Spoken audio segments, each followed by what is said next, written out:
Close your eyes and draw in a slow breath, as though you're inhaling the faint scent of beeswax drifting from a distant chapel. Let the quiet darkness settle around you, soft as velvet beneath your fingertips. You are no longer in your bedroom, but in the hush of a grand stone-walled chamber in early 17th century France.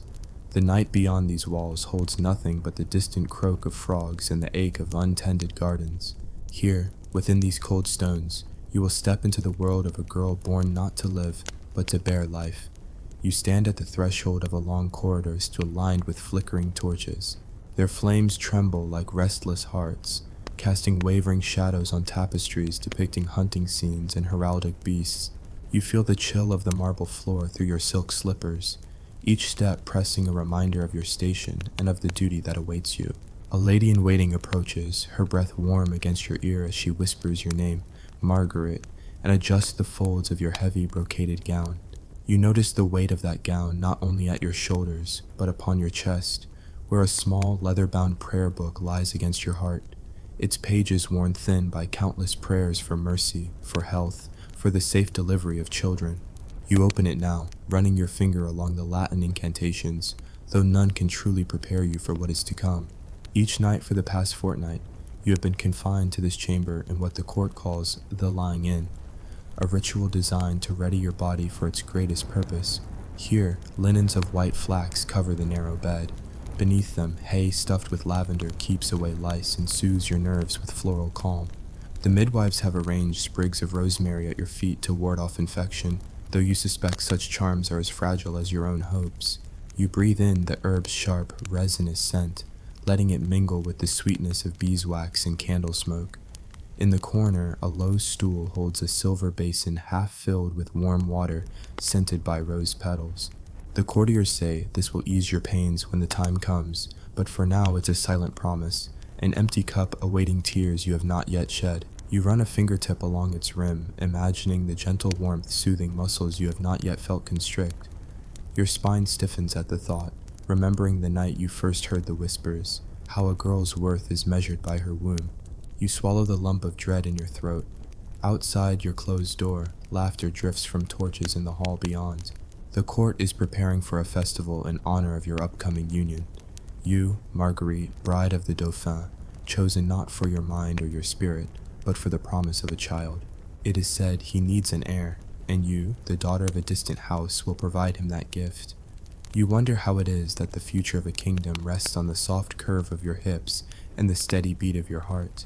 Your hand drifts down to your belly, still flat and unmarked, though the midwives insist your body already remembers the work ahead. You are to be wed in the morning. At 16, in other times, you might have laughed at the notion of being a wife, shared confidences in the orchard with your friends, stolen swigs of spiced wine at dusk, letters passed beneath the chapel pews. But here, that world has vanished. You have been schooled in embroidery, in courtesy, in the art of keeping silent, until your dreams are stitched neatly into squares of linen and locked away like contraband in your soul. A hush falls over the corridor as torchlight flickers and dies. You press your ear to the door, heart fluttering in its cage.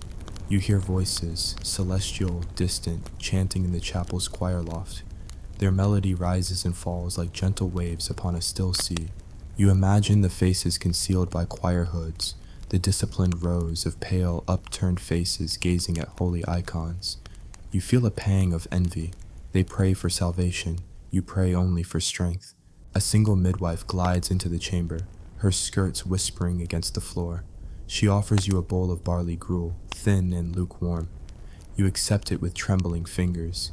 Its taste is bland as the promise of safety in your new life. You swallow slowly, as though each spoonful might carry you farther from the world you once knew. You look up at her and see a flicker of pity in her careful gaze, quickly replaced by professional composure. She smooths a lock of your hair, braided long and dark, and affixes it beneath a white linen coif. "Rest now," she murmurs, "for tomorrow your body must be ready." You lie back upon the mattress, its springs creaking beneath your weight. A thin linen sheet is drawn over you, but you shiver beneath its scratchy caress. You close your eyes and feel the candlelight dancing upon your eyelids, drifting in and out like breaths of wind through an old castle. You remember the stories your nurse told you when you were 8, Tales of princesses who ruled their kingdoms, women of power who shaped history with their pens and voices. You let those memories bloom in your mind, petals of possibility, before they wilt under the heavy curtains of reality. In the darkness, you imagine yourself as one of those legendary figures, standing tall before a crowded court, your voice clear and unwavering. But the memory fades, replaced by the pressure of the pillow against your cheek, the quiet insistence of your pulse. Your body remembers only the geometry of your lineage, the circles and loops of genealogical charts where every name meets itself again, and nothing of your own desires. The candle guttering on the bedside table sputters and flares, then steadies. In its glow, you see the shadow of your silhouette stretched long against the wall, a solitary figure framed by tapestries of battles you neither fought nor cared to know. You turn your head toward the window, where moonlight traces the edges of stained glass. You trace a pattern of fleur-de-lis, symbols of purity and sovereignty, and wonder if purity can survive in a life so prescribed. Soft footsteps echo in the corridor, drawing nearer. Another lady in waiting, carrying a silver ewer, crosses the chamber. She tiptoes to the carved oak dresser and begins to fill a basin for washing your hands before bed. The movement is quiet, a ritual observed without words. You raise your hands, pale and slender, and hold them out. She pours warm water over them, the droplets pooling at your wrists, carrying with them whispers of rosewater and tender ministrations. You close your eyes again, letting the warmth seep into your skin. You recall the sensation of rain on your face as a child, the carefree afternoons chasing sparrows in the courtyard. That girl is gone now, exchanged for a bride in waiting. You cradle your hands as though they hold something precious, your own memory, perhaps, and you feel it slip away. Somewhere beyond the walls, a harp begins to play, soft as a sigh. The notes drift through the corridors like drifting feathers. You let them carry you, each plucked string resonating in your chest. The melody weaves through your thoughts, coaxing you toward a sleep that you may not fully find tonight. You imagine the dawn to come, the hush of the chapel, the clatter of armor, the tolling of the great bell as you step forward into the service that will bind your fate. But for this moment, you remain here, wrapped in linen and candlelight, cradled by the hush of history. You think of the generations of women before you, each breaking under the strain of their own obligations, yet pressing onward as though their bodies were vessels of the realm rather than living hearts. You feel their weight settle on your ribcage, a mantle you cannot shrug off. Yet beneath that burden, a quiet ember of longing flickers, a wish for a life shaped by your own breath, not by the ink on a treaty. The harp ceases, and silence reclaims the chamber. You feel your eyelids grow heavier, the candle's glow softening into a hazy warmth. You imagine drifting beyond these walls, beyond the ritual and the gowns, into a realm untouched by duty, a place where your name means more than an alliance, where your heartbeat is your own. Rest now, Marguerite. Let the stones of this castle fade into mist, and let the lavender in your hay cradle your dreams. Here, in the stillness, you are more than a promise of heirs. You are a breath of human longing, a soft echo in the corridors of time. And in that quiet, you almost believe you can be free. You wake to the distant echo of church bells, each toll a gentle tremor through the stone walls. The dawn light, pale and gray, filters through high, narrow windows, sketching faint patterns of fleur-de-lis on the floor. You are still in your bridal chamber, though the ceremony is done. You, Marguerite, now bride of the Dauphin, bound by silver vow and lineage. A hush blankets the room. No more music, no more whispered blessings, only the hush of expectation. You push aside the folded linens and swing your legs over the side of the bed. Your slippers lie by the hearth, where embers from last night's fire still glow faintly. You shiver, not from cold, but from the weight of 1,000 eyes that watched you kneel. Your gown, once stiff with brocade, hangs loosely now, its skirts rumpled by restless sleep. A faint scent of rosewater clings to the fabric, a last gift from the midwives who tended you before night fell. You rise and cross to the tall mirror framed in tarnished silver. Your reflection startles you. The smooth planes of your face seem hollow, your dark hair unbound and tumbling over your coif. Your eyes look too large, as if they have seen too much too soon. You brush your fingers across your lips, morning cold, remembering the soft brush of a kiss from the Dauphin last night. Courteous, distant, perfunctory. Even his touch felt as though it belonged to someone else's story. A knock at the door. The first of your ladies-in-waiting enters, carrying a tray with a cup of barley broth and a small hunk of stale bread. She sets it on the low table by your bed and retreats, bowing so low that her forehead almost touches the floor. You do not speak. You eat the broth slowly, tasting the faint bitterness of barley and the memory of lavender from yesterday's warding. You swallow hard, feeling the dry scrape of bread crumble on your tongue. You swallow again, hoping it will settle the flutter in your chest. You stand and move toward the hearth, where the cook's apprentice waits with a steaming pitcher of water. He pours it into a basin at your feet, and you kneel to wash. The warmth soothes your knees, but your mind drifts to the days ahead. The official bedchamber tonight, when the Dauphin will be expected to claim his bride. The phrase makes your stomach tighten, though duty demands you bear it with grace. After you rise, the lady-in-waiting returns with a dresser mirror so you can attend to your hair. Each braid is woven with silver thread to display your station. Thread meant to signify purity, but all you feel is the tightening coil around your temples. Your fingers work at the braids as though by rote, skin unfeeling to the tug. Your breath catches when you remember the nursery of your childhood, where your own hair was braided by a fond nurse who whispered lullabies as meadow breezes. You turn at the sound of cloth rustling, a page boy entering with a gown for today's official rites, a creation of pale blue silk embroidered with golden lilies. You slip your arms through its sleeves, the fabric cool against your skin, then let it settle around you. You stand before the mirror again, a silent portrait of duty. A single tear slides down your cheek, unnoticed at first, then caught by the sharp crease of a silver thread. You brush it away, smoothing your expression until only calm remains. Outside the window, you see through painted glass glimpses of a garden maze trimmed by clipped hedges. Beyond, the morning mist hovers low, veiling statues of stone cherubs and fountains that no longer flow. You wonder if the fountains are simply silenced, waiting for a hand to release water once more, or if they are broken by time as you feel broken by your fate. A gentle knock, then silence. You realize the Dauphin is here to escort you to the Hall of State. He offers his hand gloved in white kid leather. You take it, rising to your feet and letting him guide you from the chamber. The corridors are lined with courtiers in black and white, their faces unreadable. They bow as you pass, voices hushed like wind through closed shutters. You imagine each whisper trailing behind you as a shadow. In the Hall of State, tapestries hang high, depicting victories won by kings whose names are carved into the stone floor. At the far end, an altar stands upon which 2 gilded chairs await you and your husband. You step onto the raised dais, your shoes clicking against marble. You lower yourself into your seat, heart pounding so loudly that you fear it will drown out the soft murmurs of prayer. The Prime Minister reads aloud the vow. Do you, Marguerite, take this man, the Dauphin? Your mind drifts. You hardly hear the words.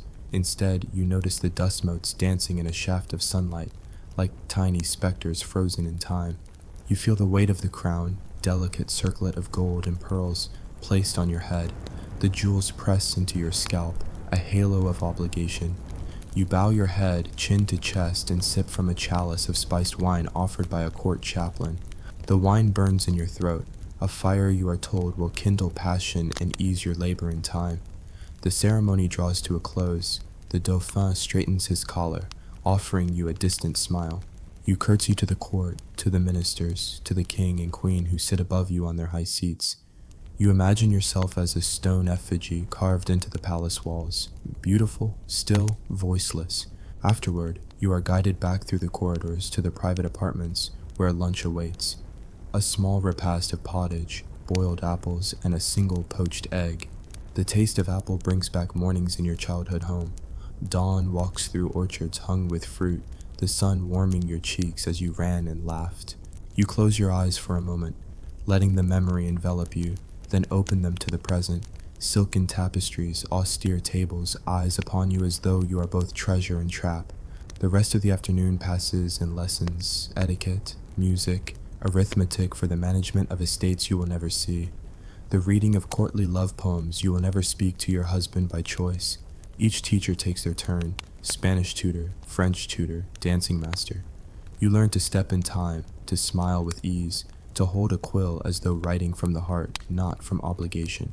Your mind wanders to the prayer book at your bedside, its pages whispering of mercy, and you wonder if you might hollow out a small phrase between lessons, a private code, a confession that you are more than this. Evening comes without fanfare. You are returned to the chamber where you began the day. A single candle burns low. The midwife arrives to prepare you for bed, undressing you with professional detachment. The cool air kisses your skin as gowns and stays are removed, leaving only the linen shift that lays flat against your body. You climb into bed, her hands brushing your hair from your face. You see in her eyes the same quiet sorrow you feel. She who tends births and deaths alike, yet must remain the silent witness. She tucks the shift around you and positions the pillow beneath your head. You lie still, heart beating steadily, each pulse a reminder of the life you carry and the life you must produce. You close your eyes and the room dims into a cocoon of shadow and candlelight. You feel the pulse of the castle in every plank of wood, every stone, as though the walls themselves breathe in unison with you. Through the night, you dream in fragments, a white dove flying unbound over rolling hills, your own laughter echoing in an empty garden, a mirror shattering into shards that float like autumn leaves. You wake at dawn, eyes wet, body hollow with longing and fear. You rise once more, greet the day as the bride, the novice mother, the vessel of state. You don the pale blue dress again, its weight familiar now, burdened with expectation. Weeks pass. You learn the hush of morning sickness, the queasy twist of lurching between meals. You grow aware of each flutter in your belly, a secret thunder that belongs to you alone. The midwives say the child is well. Your body has accepted its purpose, but you remember too vividly the bodies before. You who never were, girls who slipped away in fever, in stillborn silence, in unlit stares. You touch your belly and whisper prayers from childhood, begging for mercy, for life, for love. Winter creeps in, snow falls outside, frosting the hedges and sealing the world off in white. You watch from your chamber as the courtyard sleeps beneath a blanket of ice. The candlelight inside flickers warm against the chill, yet your breath hangs in the air as mist. You wrap your hands around a cup of hot, spiced wine, feeling its warmth seep into your palms. You let the wine fill you, warding off cold and dread alike. One night, pain ripples through your lower back, sharp as flint. You clutch the bedposts, knees drawn to your chest, breath ragged. The midwives rush to your side, voices hushed but urgent.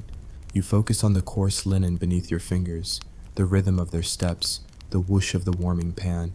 Through the haze, you hear the clang of sky-blue silk brushing marble, the muted gasp of the Dauphin standing outside the door. You imagine him, pale-faced, uncertain, as he waits to claim the bride whose body rebels against her destiny.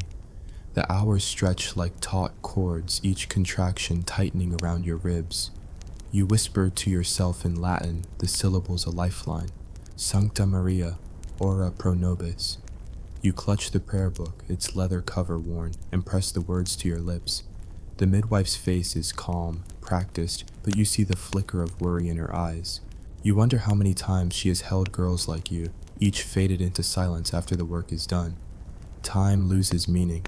You drift between breaths, between pain and prayer. You hear the hush of a small chorus of midwives offering reassurance, the soft pad of your own tears on linen. You feel the descent, the fresh cramp of new life pressing against you. You remember the hush before life itself, your own birth, your own mother's voice distant. You recall the legends of mothers who died at the moment of crowning their child, their names inscribed in memory in stone. And then, in a hush, a small cry, sharp, urgent, slices through the chamber.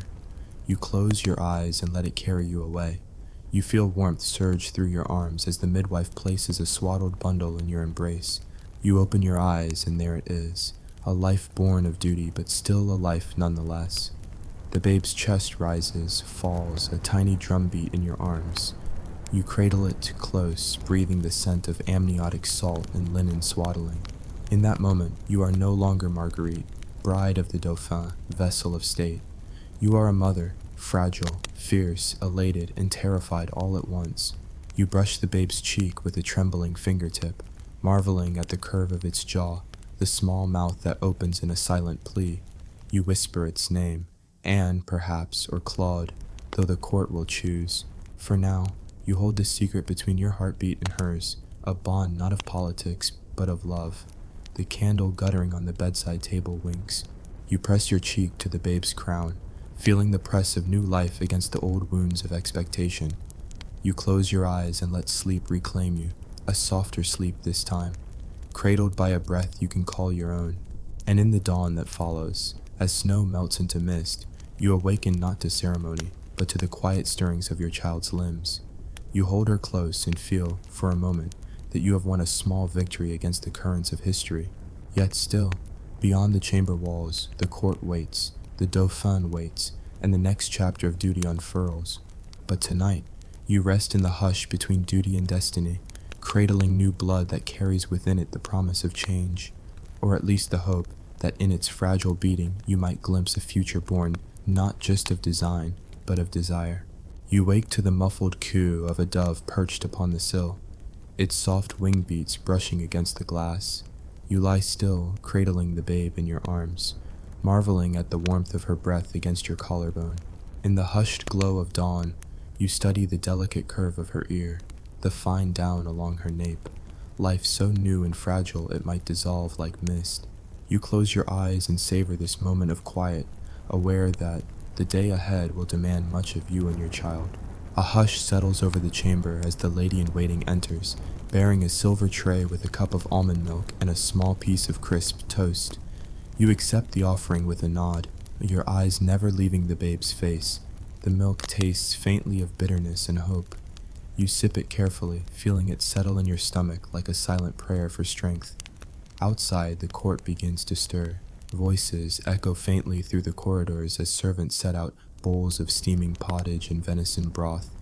The clatter of dishes and low murmurs of morning prayers drift through the heavy oak door. You trace your fingertip along the babe's swaddled form, feeling the soft puff of linen and the steady flutter of her tiny chest. In this cradle of linens and light, you taste a fleeting freedom. Here, at least, you are mother first, princess only by circumstance. But beyond these walls, duty waits. You imagine the Dauphin pacing in the adjoining room, rehearsing his speech for the council that will meet today.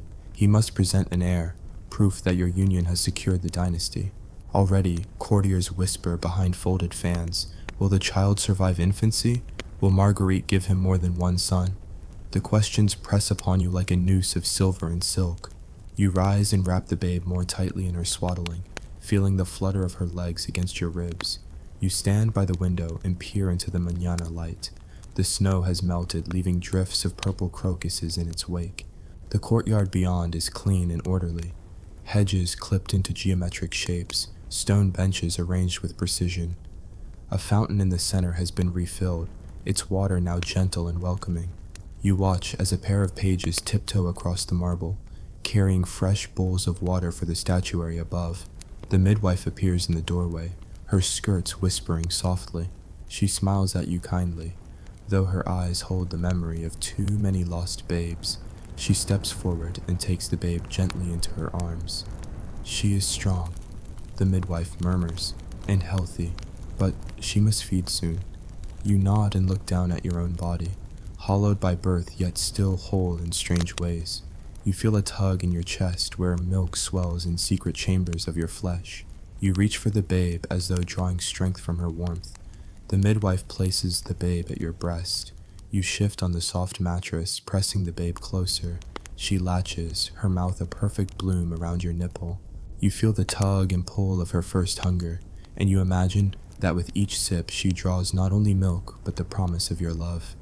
You close your eyes and listen to the soft sigh of her feeding, an ancient lullaby sung by every mother before you.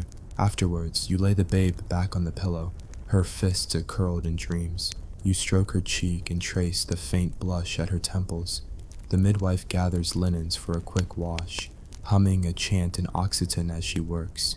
You watch her movements, so careful, so practiced, and you feel a surge of gratitude for this quiet woman who knows the secrets of your body better than any court physician. A soft knock at the door interrupts your reverie. A page enters with a small codex, a book of petitions from the peasantry of Berry. asking for relief after last summer's floods. He bows and places it upon the carved oak table beside your bed. You glance at the leather-bound volume, its cover stamped with the royal seal.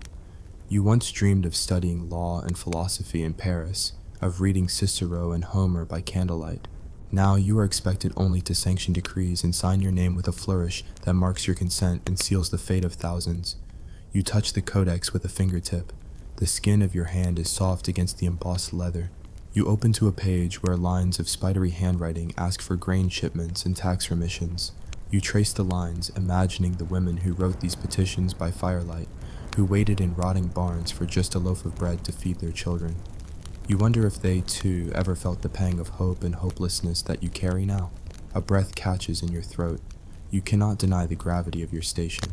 You stand, adjusting the silk girdle that holds your gown in place, the babe nestled against your hip in a linen sling.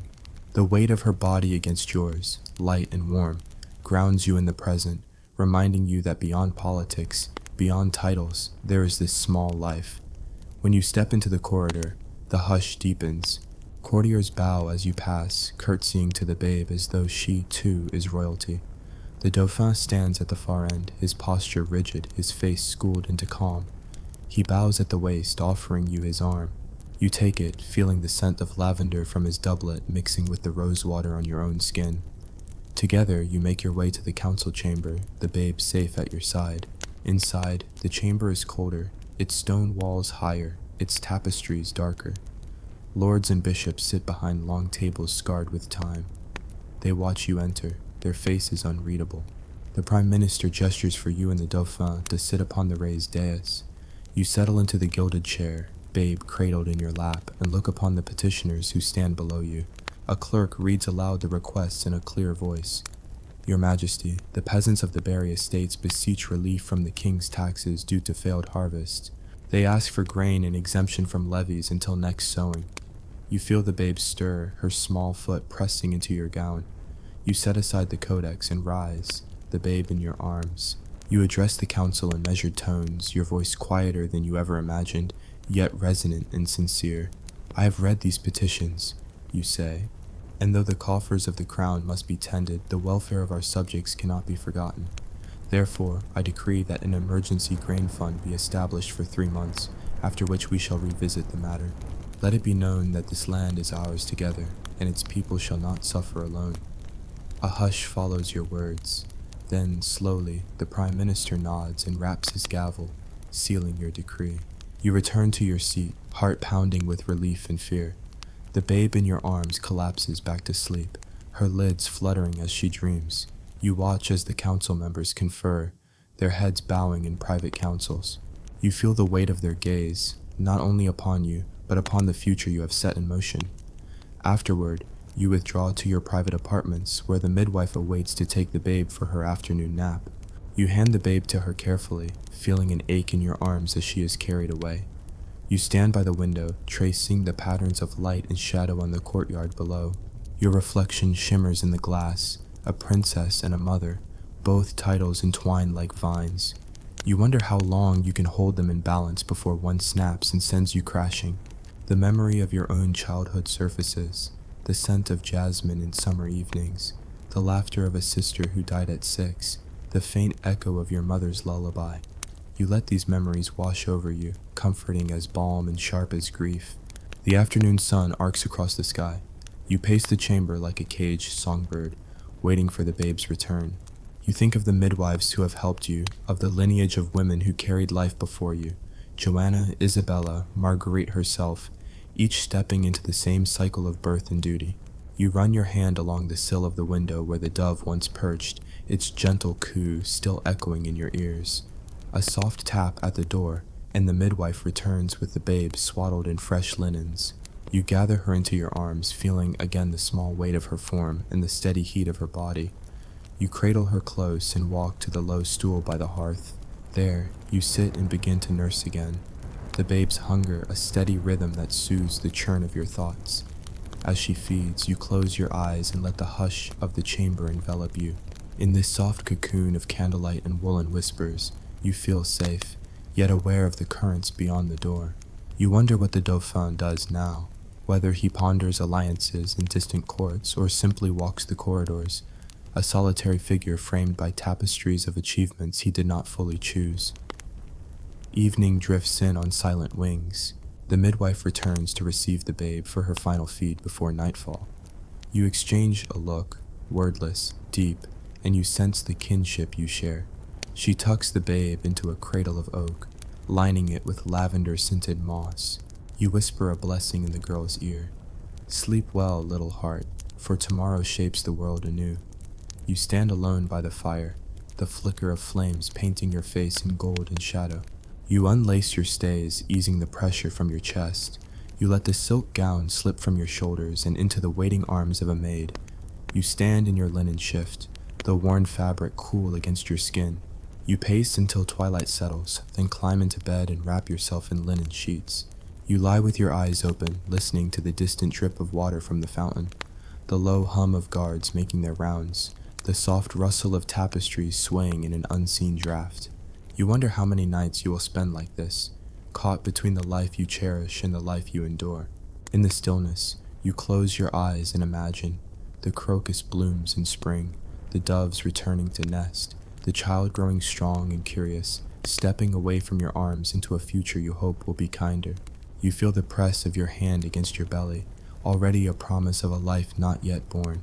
And in that quiet, you find a seed of courage. For though your body has been shaped by duty, your heart remains your own. You hold fast to that quiet ember, letting it glow against the darkness. Rest now, Marguerite, mother and monarch. Let the hush of this night cradle your thoughts and your dreams. The world outside may still be a cage of duty, but within your chest beats a life of your own design, fragile, fierce, and utterly yours. You wake in the gray half-light before dawn, heart still heavy with the residue of dreams. In that twilight, you feel both the hush of the castle and the faint stirrings of hope, the small, steady flicker of new life you have nurtured these past weeks. You lie still a moment, tuning your ears to the silence, the distant drip of water in the fountain, the gentle creak of timber settling, the soft sigh of your own breath. You let the hush cradle you before you rise. The chamber is cool, the candle long since spent. You stand and smooth the linen shift across your body, pulling your hair back into a simple braid. You feel the press of motherhood still warm in your limbs, the pull of duty echoing in your bones. You carry the babe, swaddled in pale silk, into the antechamber, where a maid awaits with a bowl of warm almond porridge. The babe stirs in your arms, her tiny mouth opening in a silent call. You feed her half a spoonful before tucking the rest aside. You know she will nurse again soon. You feel the supple weight of her head against your shoulder, the faint down at her nape soft as a promise. Outside, the court is waking. Torches blaze along the corridor walls as pages light sconces, and you tread carefully on the tapestry-covered floor. Each step measured, you pass beneath arches of carved stone, their surfaces etched with the entwined initials of monarchs past. You pause before one relief depicting a queen in coronation robes, scepter raised. You imagine her, once a living woman, now only a symbol, and you wonder how many secrets lie buried in these stones, how many dreams beneath these crowns. In the council chamber, the Dauphin stands alone by a long table scattered with maps and petitions. He is silhouetted against the towering windows, pale morning light illuminating the stern set of his shoulders. He turns as you enter, offering you a gentle bow. You incline your head and settle the babe in the cradle behind you, where the midwife awaits to take her for the morning feeding. The babe's small cries echo briefly, then fade into the hush as the midwife rocks her gently. You step forward to the table, smoothing the silk of your gown with quiet authority. Today, you will ratify a diplomatic marriage treaty between France and Savoy, another union meant to bind kingdoms rather than hearts. You place your fingertip upon the inked parchment as the Prime Minister reads each clause aloud. Your name and seal hold the power to shape the fate of thousands, and you feel the weight of that power balanced by its absolution. Once you have signed, you release yourself from responsibility, and the treaty lives on. You dip the quill and touch it to your name, Marguerite, Dauphine of France, then press a wax upon the seal, the deep red bloom of royal authority. You watch the Prime Minister nod and tuck the document away. The Dauphin offers you his arm, and together you leave the chamber. His hand brushes yours, light, polite, yet you feel the echo of his concern, the sliver of pride that you have mastered this world of politics. You return to your apartments and find the midwife waiting with the babe in her arms. The babe is calm, her eyes half closed, her fingers curled into tiny fists. You accept her tenderly and begin to nurse, the babe's small body pressing against you with gentle insistence. The rhythmic tug of her feeding soothes the turbulent currents of your thoughts. You close your eyes and let yourself drift in that moment between mother and child, a bond beyond politics, beyond duty. When the babe has finished, you lay her down upon the cushion near your bed. You dress her in a soft linen shift and wrap her again in silk. You braid her mother's hair with a ribbon of pale blue. So small a gesture, yet for you a declaration of individuality amid the strict codes of court. You whisper her name, Anne, before a maid carries her to the nursery, where she will nap until the afternoon sun warms the courtyard. Alone now, you wander through your private rooms, an alcove lined with books, a chamber hung with tapestries of pastoral scenes, a balcony overlooking trimmed hedges. You pause at each window, tracing the lattice of glass with your fingertip. You imagine stepping beyond into the garden, shedding silk for simple linen, trading courtiers for birdsong. You wonder if such a world still exists, or if it belongs only to the pages of your childhood storybooks. A soft rap at the door draws you back. A scribe enters, carrying a small portfolio of letters from foreign courts, Spain, England, the Pope himself. Each letter bears the flourish of a king's hand or the seal of a cardinal. You sit at your desk, a carved oak table, unfold the first letter, and read of alliances, of favors owed, of troops to be marshaled. You set it aside and take the second, your mind skimming lines of Latin and French interchange. You feel the world pressing in, corridors of power stretching out behind you like a labyrinth. Your hand drifts to a blank sheet of vellum. You consider writing your own letter to your sister, Catherine, now living in the safety of a convent far from court. You think of her laughter echoing through childhood hallways, of the way she spelled her name backward in stick figure books, of her gentle hand on your wrist when you were frightened of thunder. You open your heart in a small script. My dearest Catherine, I hold a daughter in my arms whose gaze reminds me of your own. I long for the simplicity of our youth, for days when duty was but a word without meaning. But politics intrudes, a knock, and the Dauphin slips into the room, his cloak brushing the floor. He glances at the half-written letter, then at you. You fold the sheet and tuck it into an envelope, sealing it with wax before he can speak. He nods, his gaze soft. Your Grace, he says, the council awaits.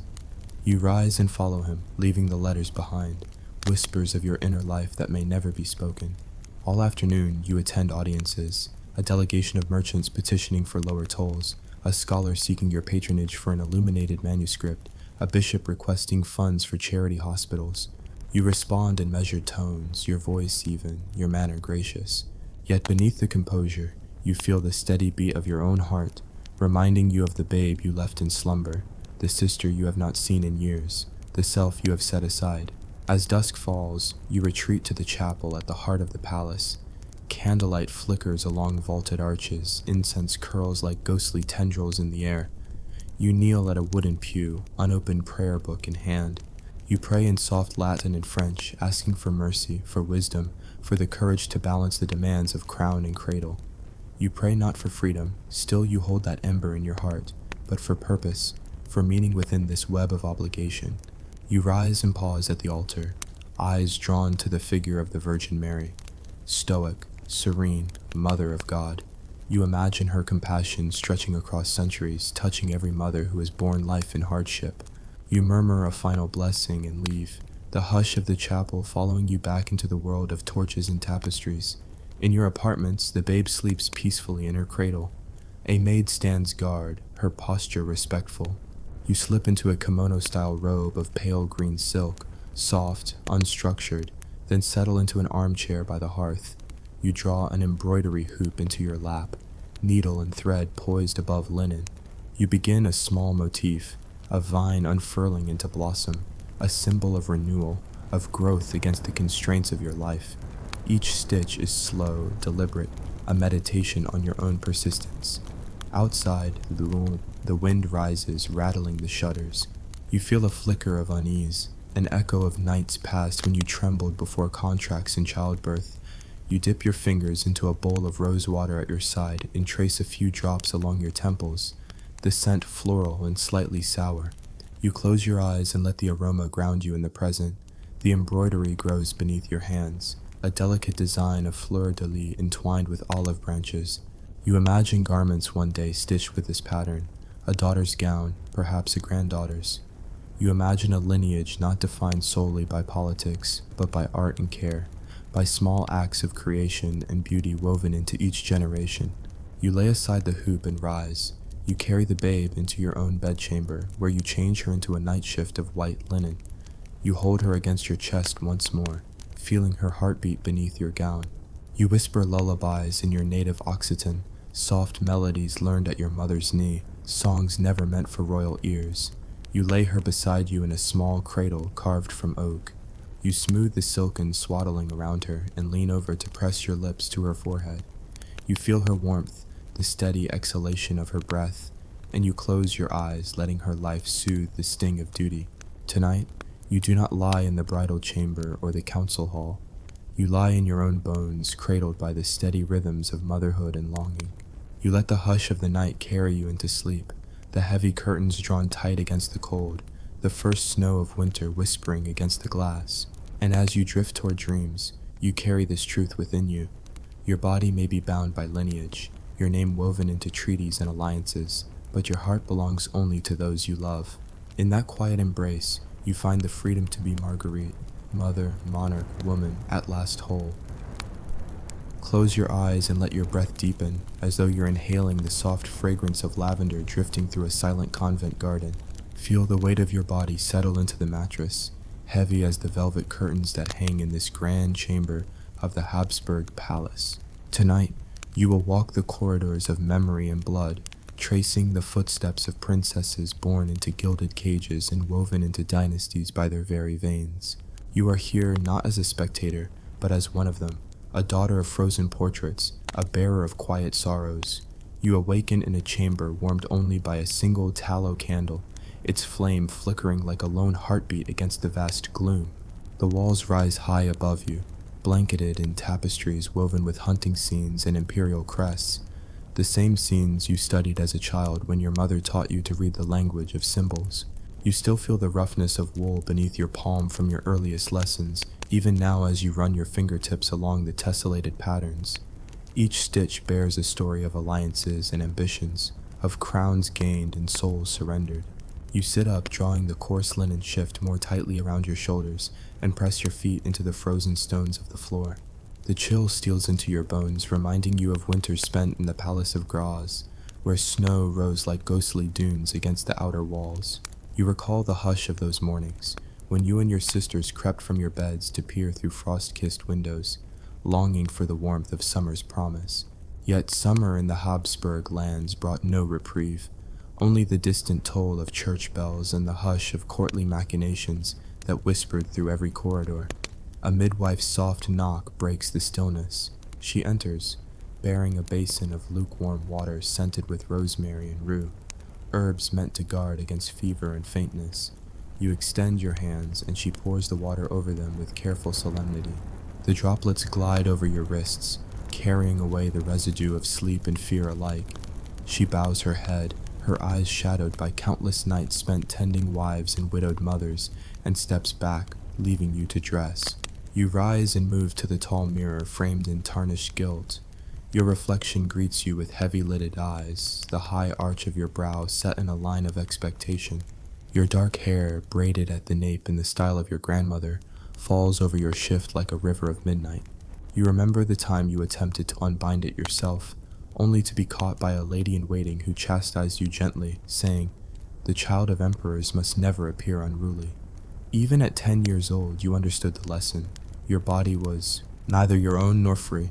Outside the door, the chorus of voices rises, a babble of ministers and envoy scribes debating marriage contracts in the antechamber, their words crisp and measured. You are to wed at 13 to your first cousin, the Archduke of Austria, in a union meant not for love but for purity of blood. The dynastic charts drawn by court heralds loop and converge, showing your name meeting itself again and again like a Ouroboros devouring its own tail. You trace those lines in your mind and feel a tremor of unease.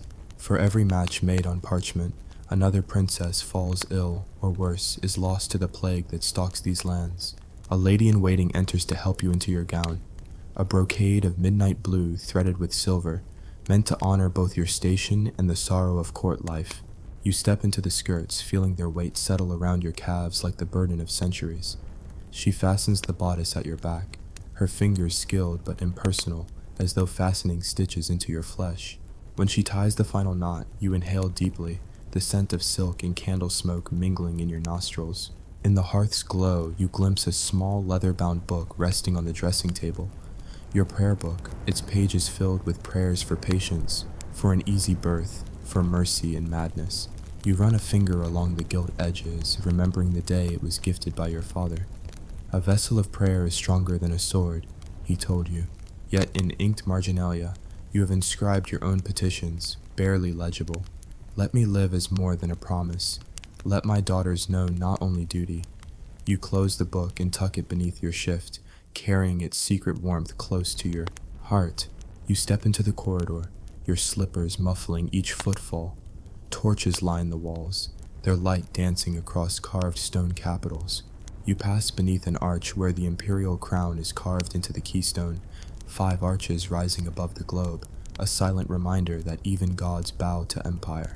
You swallow the lump in your throat and continue, your pulse echoing in your ears as though you alone bear note of this silent dirge.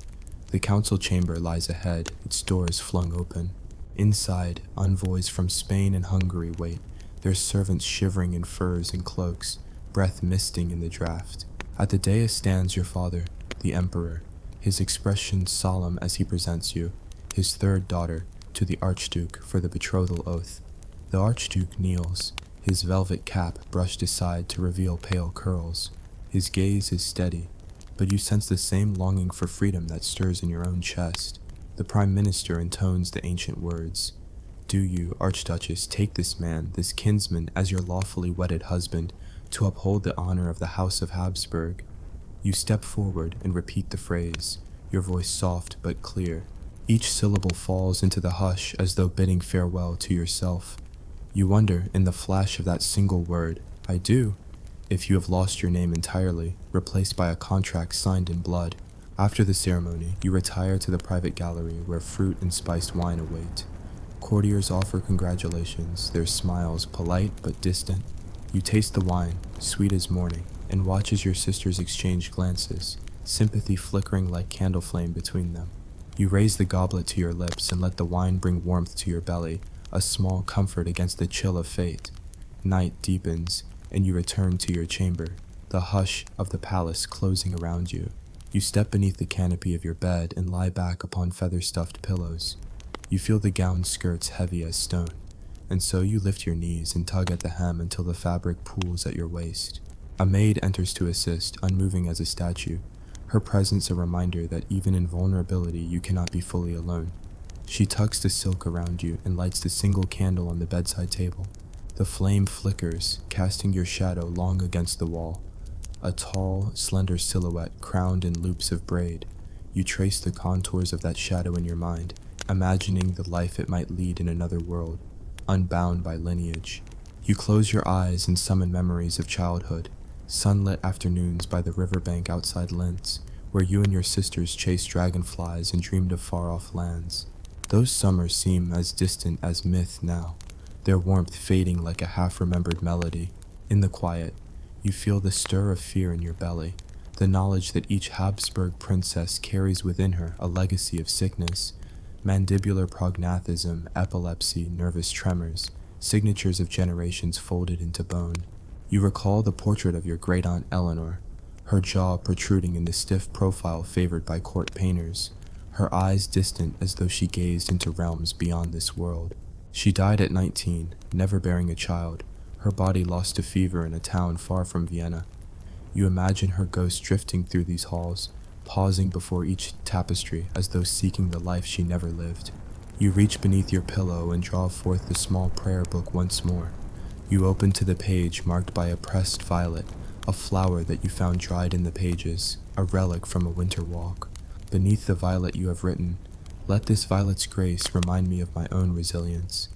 You trace the scrawled words, your finger trembling. The pages flutter as though breathed upon, whispering of prayers too soft to be heard beyond these walls. Outside, the moon rises pale and full, its light filtering through the narrow window and pooling on the floor like a silver tear. You imagine stepping into that moonlight, shedding these robes and gowns for simple linen, walking barefoot along the dew-kissed grass. You think of the peasant women you glimpsed once in passing, faces weathered by sun, eyes bright with quiet strength. You envied them then, envied the freedom of their bodies owned by no one but themselves. A distant clock tolls the hour. You feel the hourglass of your own life sifting through its sand, each grain a moment you cannot reclaim. You place the prayer book beneath your pillow, close your eyes and let the hush carry you toward dreams. You dream of a field of violets under a boundless sky, of sisters gathering bouquets to press between pages, of laughter unburdened by contracts and crowns. And as you drift deeper, you hear a faint echo through the corridors, a child's lullaby sung in a quiet voice not meant for courts. You cannot tell whose voice it is, but it carries on the air like hope, fragile and fervent. You listen, and in the lullaby's soft refrain you find a promise, that even in lineage of sorrow, even in chambers of stone, the breath of women will rise again, weaving songs of their own choosing. Rest now, princess of frozen portraits. Let the night cradle you, and let the violet's grace fill your dreams, for in the hush of history, your heartbeat remains your own. You awaken before the sun to the faintest sigh of wind slipping through the narrow gap in your window shutters. The air is chill, a reminder that even here, within these thick walls, winter has not yet loosened its grip. You stretch beneath your linen shift, the fabric cool against your skin, and rise from the bed where the prayer book still lies beneath your pillow. You reach for it, tracing the violet pressed within its pages before tucking it back away, a secret charm against the sorrow you carry.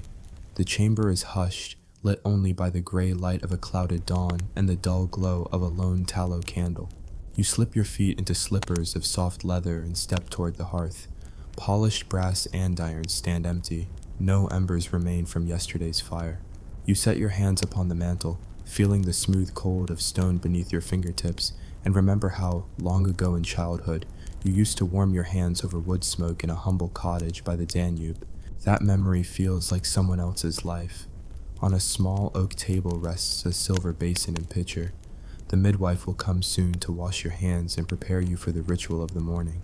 You cross to it and pour water from the ewer, noting the way droplets gather at the lip before spilling over in a tiny cascade. The scent of rue lingers faintly, sharp and medicinal.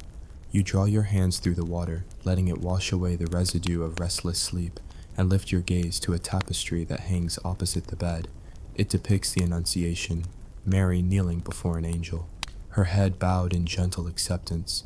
You inhale and exhale slowly, uncertain whether you envy her serenity or pity her obedience. A soft knock. The midwife glides into the room, her skirt swishing like whispers against the floor. She carries a small lantern, its light warm against the morning gloom. Without a word, she kneels beside the basin and offers you a linen towel. You dry your hands and let her examine your nails, your wrists, as though searching for signs that your body remains steadfast. She nods once, low and grave, and moves to the wardrobe, where your gowns hang in brocades of deep green and burgundy. You stand still as she selects a simple dress of sable velvet. A morning hue, she murmurs, though no one in court yet knows of the stifled grief that dwells in your bones. Dressed, you settle at the small writing desk by the window. Morning light filters through panes of diamond glass, painting your desk with muted patterns. A scribe awaits, his ink-stained fingers curled around a quill. He unfurls a sheet of vellum and kneads the edge, as if coaxing it into readiness. The Archbishop of Vienna has sent word that you must endorse a foundation charter for a new school in Tyrol, another pillar in the edifice of your family's piety. You dip the quill in ink and press it to the vellum, letting your signature swirl beneath the official seal. Each loop of your name feels like a small surrender, a vow that you will uphold the weight of expectation, even when your heart trembles beneath it. Once the charter is sealed, you grant the scribe leave and turn from the desk to gaze across the courtyard. Attendants have lit torches along the covered walkway, and through the mist you see figures shrouded in furs pacing beneath stone arches. Their breath hangs like smoke in the air. You imagine them bundled against the cold, their hands red and chapped, their worries distant from these halls of state. You wonder if any of them know the hollowness that comes from living a life prescribed by others, or if only the princesses bear that sorrow. A knock at your door signals the arrival of your governess, come for your lessons in Latin and arithmetic. You curtsy and rise, joining her in the library where shelves of leather-bound volumes rise to the ceiling. She hands you a lectern-bound primer on Livy's histories, passages to be translated and discussed. You settle into the carved bench, the wood smooth beneath your thighs, and open the text.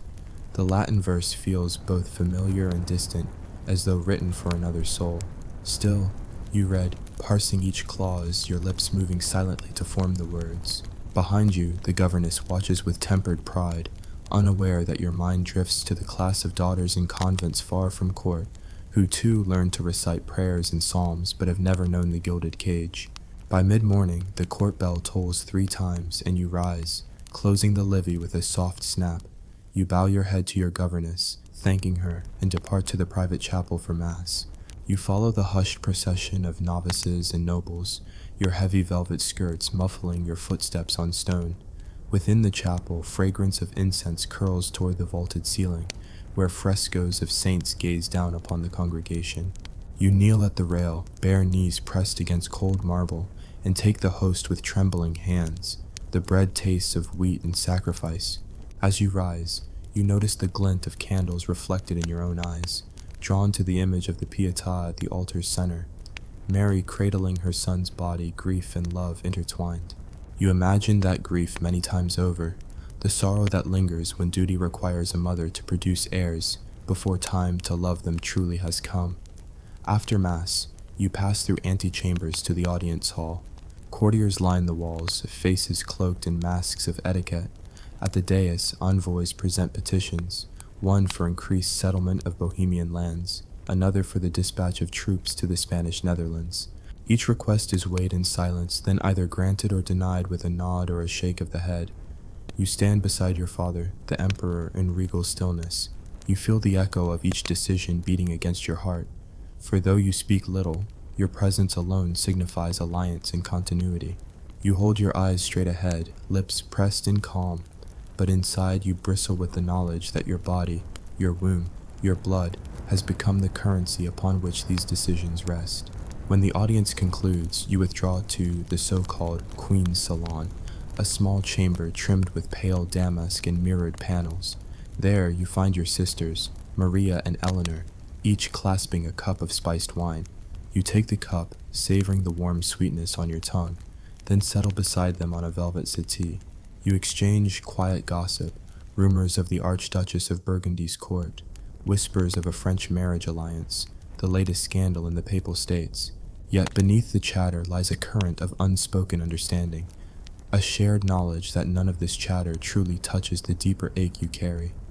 Your sister Maria reaches for your hand. Her fingers are cool, smooth like porcelain. "You look pale," she says quietly. "Did you sleep?" You consider lying, but instead you nod. "Fitfully," you admit. "Dreams of corridors that stretch forever." She squeezes your hand and offers you a small confection of candied violets, a specialty made in the palace kitchens. You pop the violet into your mouth, its crystallized petals sweet as memory, and let the flavor settle like a benediction. By midday, you retire for luncheon in the private gallery. A low table holds a spread of roasted pheasant, sweetmeats, fresh fruit, and hearty pottage. You eat sparingly, a small portion of pheasant, a scoop of pottage, tasting only enough to keep the nobles at ease. A maid stands behind your chair, ready to refill your goblet or adjust your sleeve. Throughout the meal, you watch the play of light on the palace tiles, the way the stained glass filters the sun into fractured patterns on the floor. You think of the fractures in your own life, the fissures of isolation that run beneath your gilded exterior. After luncheon, the midwife arrives to examine you. You lie upon the daybed as she checks your pulse, presses gently against your abdomen. You wonder if your womb is still strong, if the blood within your veins flows free or already carries the echo of ancestral maladies. She assures you that all is well, though you see the flicker of concern in her eyes when she withdraws her hand. You offer a polite nod of thanks, pretending not to notice how her face tightens as she steps back into the corridor. The afternoon drifts on in a sequence of small tasks: a meeting with the tapestry master to choose new designs for the gallery, a session with the music tutor to rehearse hymns for Candlemas, a private consultation with the court physician about remedies for your persistent headaches. Each appointment pulls you further from the solitude you crave, binding you tighter into the web of obligations that defines every breath you take. As dusk approaches, you withdraw to your chambers, locked away once more behind heavy doors. You cross to the window and watch as torchlight flickers to life along the ramparts, chasing back the mist of the evening. You lean your forehead against the cool glass and let the hush wash over you, thinking of the princesses who came before, women like your great-aunt Margaret, who died at 16 of a fever contracted while tending to orphan children, or your cousin, Anna, whose body was laid aside after a single silent stillbirth.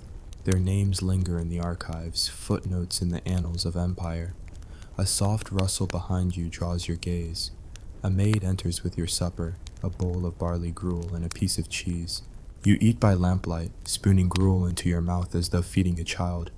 The taste is plain, but you savor it nonetheless, for it is sustenance, a reminder that even royalty must eat to survive. After supper, you empty your goblet and let the maid draw your shift about you. You sit at your dressing table, brushing your hair into braids. Each stroke of the brush feels like a meditation, its steady rhythm soothing the frayed edges of your mind. You fasten the braids with ribbons dyed deep crimson, the color of sacrifice, of blood, and of love unspoken. You think of the ribbons wound around the wrists of children at court, tokens of affection passed secretly in corridors, and you tuck your own ribbons into a velvet pouch for safekeeping. You step toward your bed, the prayer book warm beneath your shift. You light the single candle and place it on the bedside table, where its flame flickers against a small icon of Saint Ursula, the legendary princess who died rather than betray her vow. You kneel and offer a brief prayer, not for deliverance, but for perseverance. You ask only for the strength to bear each day's weight and the grace to find moments of peace between the shadows. You lie down, drawing the covers to your chin, and feel the cavernous hush of the chamber enfold you. You close your eyes and listen to the distant tolling of the clock tower, each chime a reminder that time marches unceasingly, toward joy, toward sorrow, toward the unknown end. You let your breath slow, matching its rhythm to the steady beat you hear within your own ears. And as sleep begins to claim you once more, you imagine your ancestors kneeling in silent prayer, their voices weaving through the corridors of time. You feel their presence settle around you, a quilt of memory and loss. In their hush, you find a sliver of comfort, that even in suffering, even in a lineage stained by duty and disease, you are never truly alone. You drift into dreams, to a meadow bathed in moonlight, where violets bloom beneath your feet and the wind carries the lullabies of princesses past, singing you softly home. A network error occurred. Please check your connection and try again. If this issue persists, please contact us through our help center at help.openedsi.com. Pavtoret, you awaken before the crack of dawn, stirred by the hush of the palace breathing around you. The chamber is still, save for the distant drip of condensation from the cold stones and the faint rustle of tapestry against wood. You lie unmoving, feeling the weight of your own body beneath the linen shift, as if you were both observer and observed, a presence half remembered in your own bedchamber. Slowly, you sit up, letting your bare feet brush against the chill of the marble floor. You draw your shift close around you, the fabric whispering in the silent half-light. On the bedside table, the prayer book lies closed, its gilt edges catching the first pale gleam of morning. You reach for it, fingertips grazing the leather cover, and imagine opening it to the margin, where your trembling script still begs for a different destiny. Let me be more than a hope pinned to maps and treaties. You rise and cross to the window. Through the narrow panes of diamond glass, you see the sky awash of pewter and rose, a promise of sunrise you wonder if you might ever claim for yourself. Below, the courtyard lies empty, the hedges trimmed into stiff shapes that mirror the discipline of court life. In one corner, the fountain stands silent, its water drained for winter, the stone cherubs frozen mid-spray. You press your palm against the cold glass, and for a moment you imagine yourself stepping outside, shedding silks for simple wool, breathing air untainted by incense and politics. A soft knock pulls you from the reverie. The midwife enters, bearing a small ewer of rosewater. You lift your hands, and she pours the scented water over them, droplets splashing against the marble basin. The scent is faint and sweet, a memory of summers long past when you wandered among gardens of lavender and thyme. She dips a clean towel to your lips and tucks back a loose strand of hair at your neck. "Your Grace," she murmurs, "today we must hasten the preparations." You nod, though your heart lags behind, tethered to dreams of freedom you have learned to keep hidden. Dressed now in a gown of emerald velvet threaded with gold, you move to the dressing table. A lady-in-waiting lifts your hair in precise coils, fastened with slender pins of silver. Each pin feels like a spoke anchoring you to duty, to lineage. You study your reflection, the high cheekbones of your grandmother, the firm set of your jaw, the eyes that once brimmed with curiosity now dimmed by expectation. You let the lady finish her work before turning away, unwilling to confront the portrait of a princess born into sorrow. In the corridor, torches blaze in iron sconces, casting dancing light across carved stone. You follow the echo of your slippers to the council chamber where your father awaits, emperor and patriarch, his crown heavy with history. Courtiers bow as you pass, their murmured greetings drift past you like falling leaves in a forest you cannot enter. You pause before the dais and kneel, offering your hand to the Archduke, your cousin and your bridegroom, who takes it with a gentle bow. His eyes, pale as winter skies, meet yours for a heartbeat, and you glimpse in them the same longing for escape that lives in your own breast. The chamber hushes as the Prime Minister intones the words of union. You repeat them with mechanical grace. "I take you as my husband to love, honor, and obey," though in your heart you wonder if any vow could bind the grief that pulses in your veins. When the last syllable falls, you rise, a ripple of applause swelling in the room, as though joy could be summoned by a single word. You curtsy, lifting your gaze only to see the Archduke's lips curve in a borrowed smile. Recess follows. Wine is poured, sweet as the morning of cypress blossoms. You lift the goblet, the ruby liquid warming your fingers, and taste it, letting the sugar and spice coat your throat. You listen as courtiers speak of this alliance as though it were a banner unfurled, securing Habsburg lands against the tide of Europe. But you feel as though you are that very tide, pulled between banks of expectation, wild beneath the surface. After the ceremony, you return to your private apartments. A hush descends as the chamber doors close behind you, and you droop into a velvet settee. The Archduke follows, unbidden, seating himself beside you. His presence is a quiet thing, like shadow at dusk. You glance at him questioning, and he offers you a single rose, white as morning lily. Its petals are soft against your palm, its stem tipped with thorns. He says nothing, but you know the gift, a symbol of purity, of bond, of life to come. You cradle the rose and nod, offering him a small curtsy of thanks. He departs with the same gentle bow, leaving you alone with your rose and the echo of your own pulse. You set the flower in a silver vase, its reflection quivering in the water. You close your eyes and imagine the petals falling one by one, each a promise shed before it can bloom. The afternoon is a blur of lessons and audiences. You meet with tutors who train you in statecraft, herbals for your health, geometry for castle defenses, languages for distant courts. Each lesson is a rope tying you tighter to your fate. You listen politely, offering smiles and nods, while your mind drifts to the rose, to the hush of your bedchamber, to the quiet garden you can never see. When the council reconvenes, you sit at the far end, beside the Archduchess of Spain by marriage, your cousin Maria. You exchange muted glances as envoys present petitions, requests for grain, pleas for clemency, entreaties for troop reinforcements. You see Maria's fingers tremble as she lifts her goblet. You feel the echo of that tremor in your own limbs. The Prime Minister turns to you, seeking your consent with a slight incline of his head.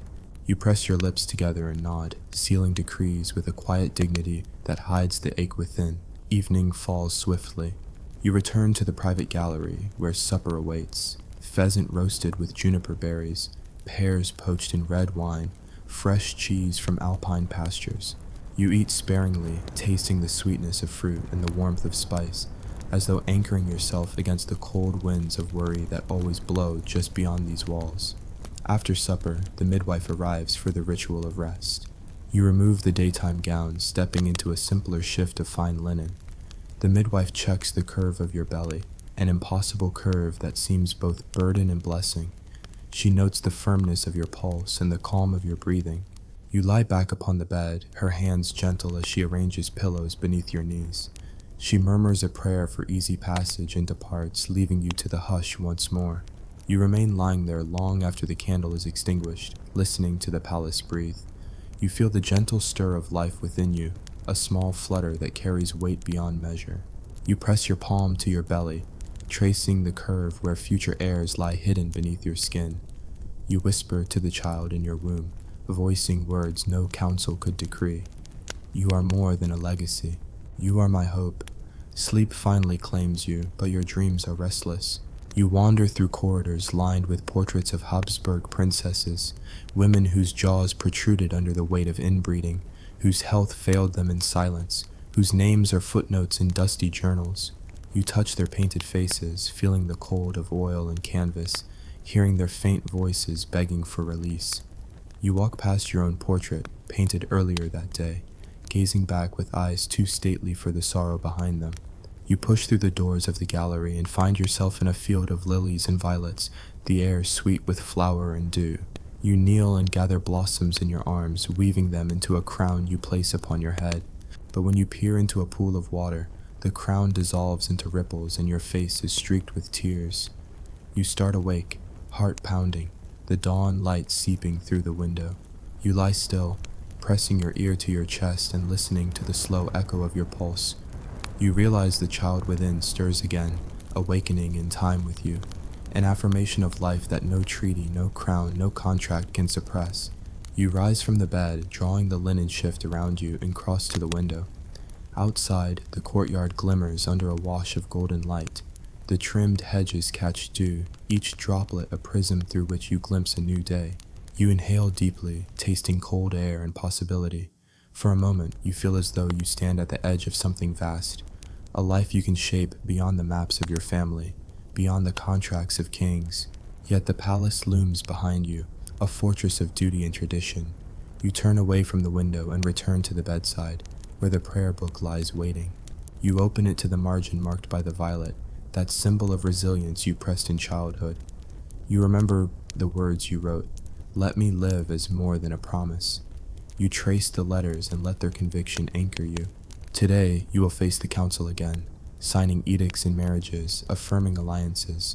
You will wear your emerald velvet gown and bear your title with measured grace. Yet beneath the robes and the crown, beneath the duties and the lineage, you carry a secret rebellion, the beating heart of a mother, the fierce hope of a daughter. As you depart the chamber, the Archduke offers you his arm. You take it and step into the corridors where courtiers bow and trumpets sound. But in your mind, you walk through fields of lilies and violets, gathering blooms for a crown no artist can paint. A crown woven of your own longing, your own choosing, your own becoming. And in that quiet defiance, you find the tragic daughters of Habsburg, no longer bound by blood alone, but free in the gardens of your own heart, to bloom, if only for a moment, in a light all your own. The palace sleeps, and yet it watches. You walk its halls once more, cloaked in silence, wrapped in a robe of midnight blue velvet. The stone beneath your slippers is cold, smooth from centuries of footsteps just like yours. Some hesitant, some defiant, most forgotten. You do not speak. There is no need. The walls remember everything. A draft winds through a high window, carrying with it the scent of snow and old wax. Somewhere a clock tolls a low, echoing hour. Not late, too late. Past the curfew for ladies, past the comfort of waking, and into the long dark stretch of night where only ghosts stir. But you are no stranger to ghosts. They live here, in you. You carry them like a second soul. You move slowly toward the small gallery that overlooks the chapel. Below, the sanctuary glows with the gold of eternal lamps. The air smells of stone and incense and time. You sit on the carved bench at the edge, where once your mother sat, and your grandmother before her, and you think of all they carried, and all they never dared say. Your hand rests upon the rail, fingers brushing against the carved initials of a long-dead princess. The grooves are shallow now, smoothed by time. M.A. V. The letters tell a story. Maria Anna Victoria, a name you once found in a letter, tucked between treaties, written in a hand not unlike your own. She died at 16. Of consumption, the letter said, but the real cause was quieter, loneliness, perhaps, or the long fatigue of a heart that never truly beat for itself. You trace the letters again and close your eyes. The images return, portraits mostly, hung in galleries where silence is thick and oil paint still smells faintly of linseed. Their faces stare out in frozen composure, pupils dark as night, lips thin as pressed rose petals, all the same tilt of chin, the same weary gaze. You used to wonder if they were really that alike, or if the painters were told, make her look royal, make her look correct. And so the women vanished into likeness, erased into lineage. There was Archduchess Magdalena, the daughter of Charles II of Inner Austria, pious, obedient, and sickly since girlhood. They say she never laughed loudly, that she fasted too much, prayed too long, and was betrothed before her first bleeding. She died before the wedding. They buried her with the ring still on her finger, a finger that, according to the surgeon, had never once trembled with passion. Then there was Maria Theresa's daughter, Johanna Gabriella, a bright, clever child, often overlooked. Her sister married a king. Johanna was promised to a duke. Before the contract could be sealed, she died of smallpox at age 12. Her mother wept, they say, more than she did for any other child, not because of lost political value, but because Johanna had shown signs of joy. A girl who loved music, who once crept barefoot down to the kitchens for stolen honey. She had, perhaps, the beginnings of a self. But such things do not last long in the house of Habsburg. You rise and leave the gallery behind. Down the corridor, through the velvet-curtained archway, past a statue of St. Catherine, another virgin crowned, and into the hall of lineage, the place of mirrors. You walk the center line, flanked by portraits on both sides. Here, the light dims even further. Lamps burn low to preserve the pigments, and the air is dry with age. You stop before one of the smaller canvases. It shows a girl of about 15, her hands folded demurely, her mouth turned downward at the corners. You know her name is Maria Amalia. You know she died in childbirth. You know her husband was her double cousin. What you don't know is whether anyone asked her what she wanted. And yet, here she is, hung neatly beside her mother and grandmother, surrounded by the trappings of heritage, coats of arms, Latin mottos, gold filigree. There is no plaque that reads, "She wrote poetry in secret." She had a laugh that startled birds. She hated embroidery but loved carving tiny animals from soap. Number only the dates, the roles, wife, mother, queen, daughter. You keep walking. The room that follows is locked, but you have the key.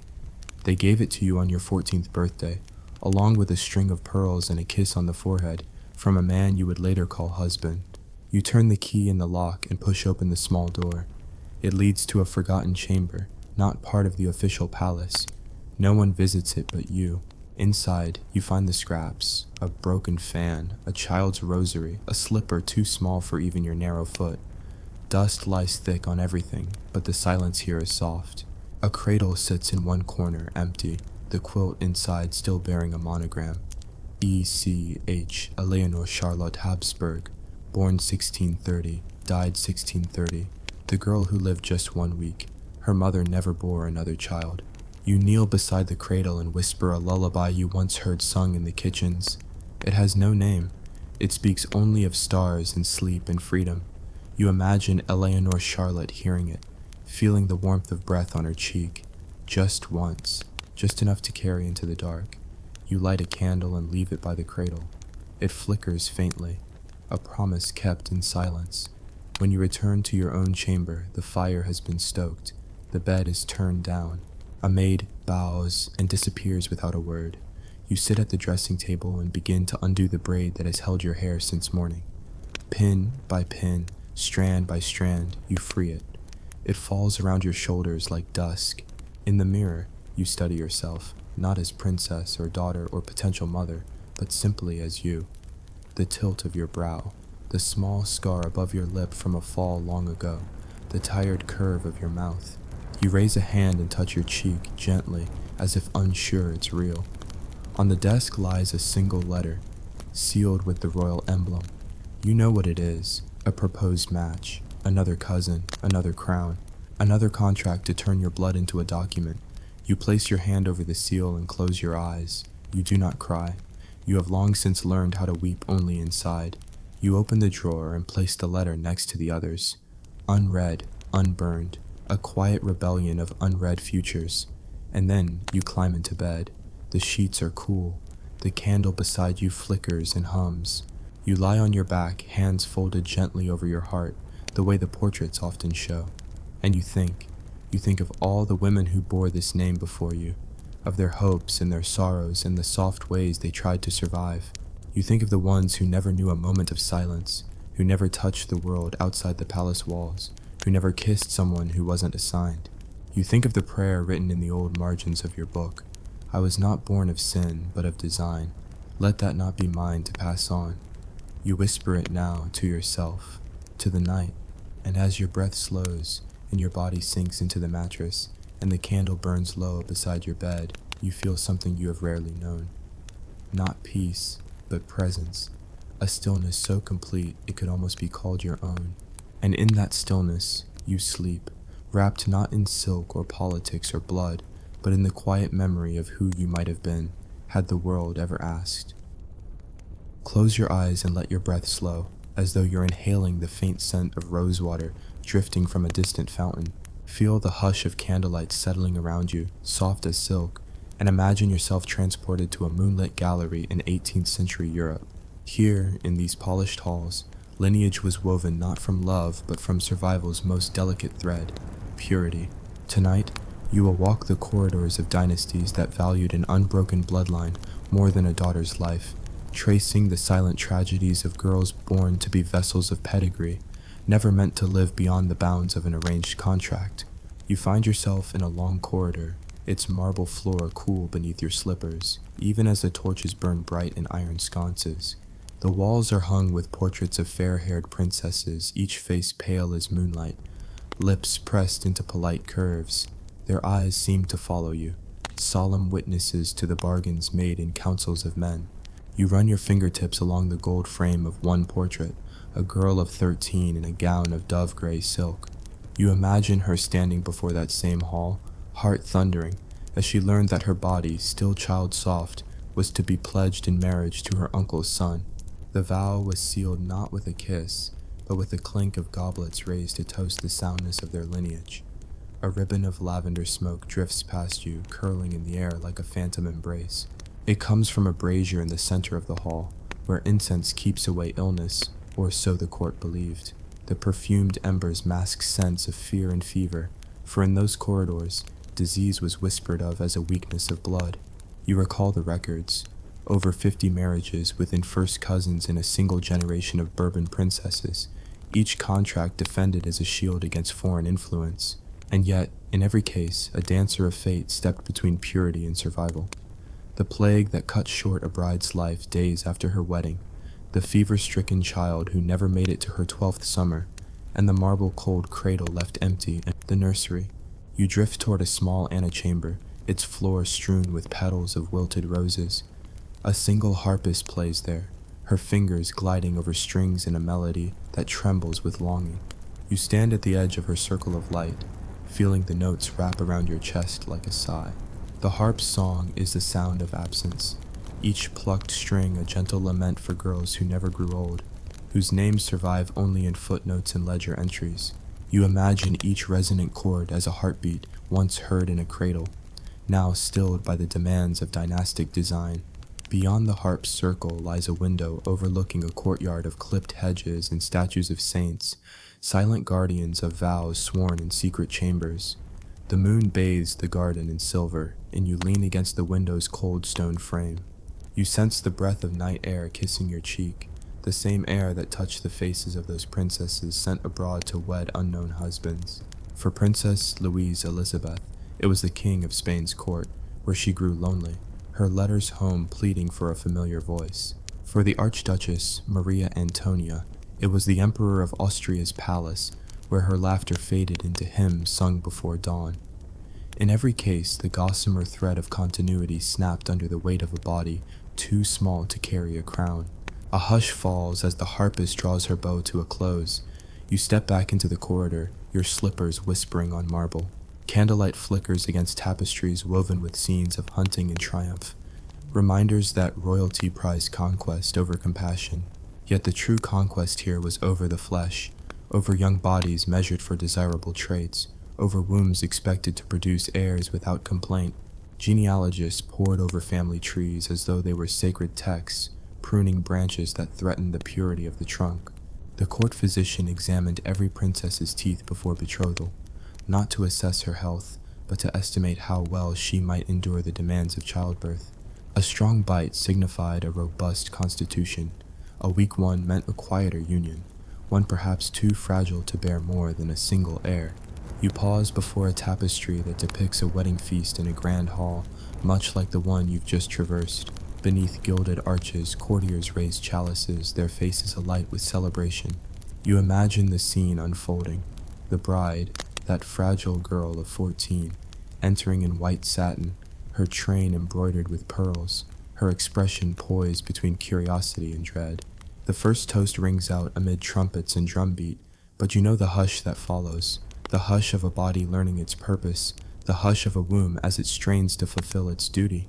And after the festivities, the hush of chambers where whispered prayers competed with the soft rustle of silk as the bride lay alone, waiting for the tasks that no hymn could bless. In a smaller room off the feast's hall, you discover a series of painted panels, portraits of princesses draped in mourning veils, their pale visages framed by black lace. These are the daughters who died too soon. Infanta Maria Teresa of Spain, claimed by smallpox at 17, Archduchess Maria Elizabeth, gone at 15 from consumption, Princess Amelia of Württemberg, lost at 12 to a fever that swept through the court. Each portrait bears a single inscription, the girl's name, her dates, and a tear-shaped emblem carved into the marble beneath. The emblem speaks of grief, but not of identity. You sense that these women are remembered not for their dreams or their voices, but for the silence they left behind. A sudden gust rattles the window panes and you retreat into the corridor.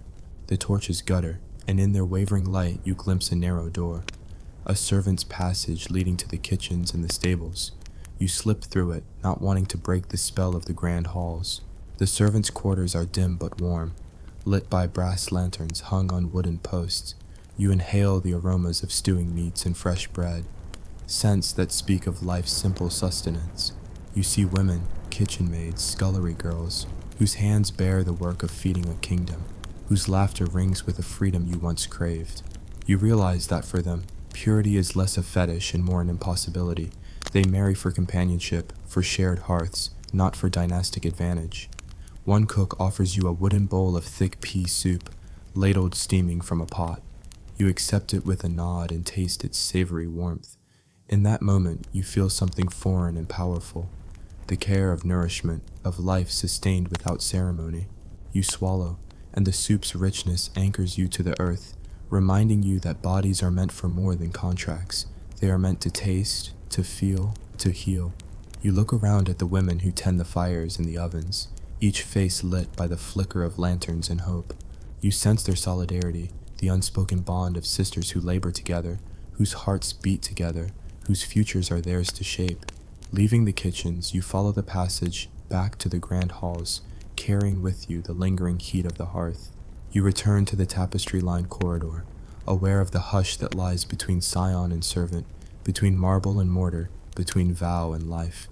You pause once more before the portrait of the dove-gray silked princess. Her eyes meet yours, soft, haunted, uncomplaining. You imagine her stepping down from the frame, crossing the threshold into the kitchens, picking up a ladle instead of a scepter, learning the pulse of a heart beyond dynastic design. A single torch flickers low as you continue onward. At the corridor's end stands a balcony overlooking the palace gardens. You step through the carved doors and feel the night air swirl around you, smelling of frost and jasmine. Below, a fountain murmurs, its water lapping against stone, a lullaby older than any treaty. You rest your hand on the balustrade, tracing the worn grooves left by countless hands, some anxious, some at rest. The garden spread outward, moonlit paths curving among hedges clipped into elaborate knots. a reminder that even nature was shaped by the hand of power. You lean into the night, closing your eyes as though to seal the moment within you. You draw in the chill air, taste the jasmine's sweetness, feel the press of stone beneath your palm. You listen to the fountain's steady murmur and let it weave through your thoughts, carrying with it the stories of women who lived and loved beyond a pedigree's prison. You think of their quiet rebellions, letters written in secret ink, prayers offered under breath, small tokens hidden in clothing seams, a lock of hair, a pressed flower, a whispered vow to keep alive the memory of a self beyond the court's design. Tonight, you carry those voices within you. You turn from the balcony and slip back into the palace's silent embrace, each step a promise to remember. You return to the moonlit gallery where portraits watch you pass, and you linger before the panel of girls in mourning veils.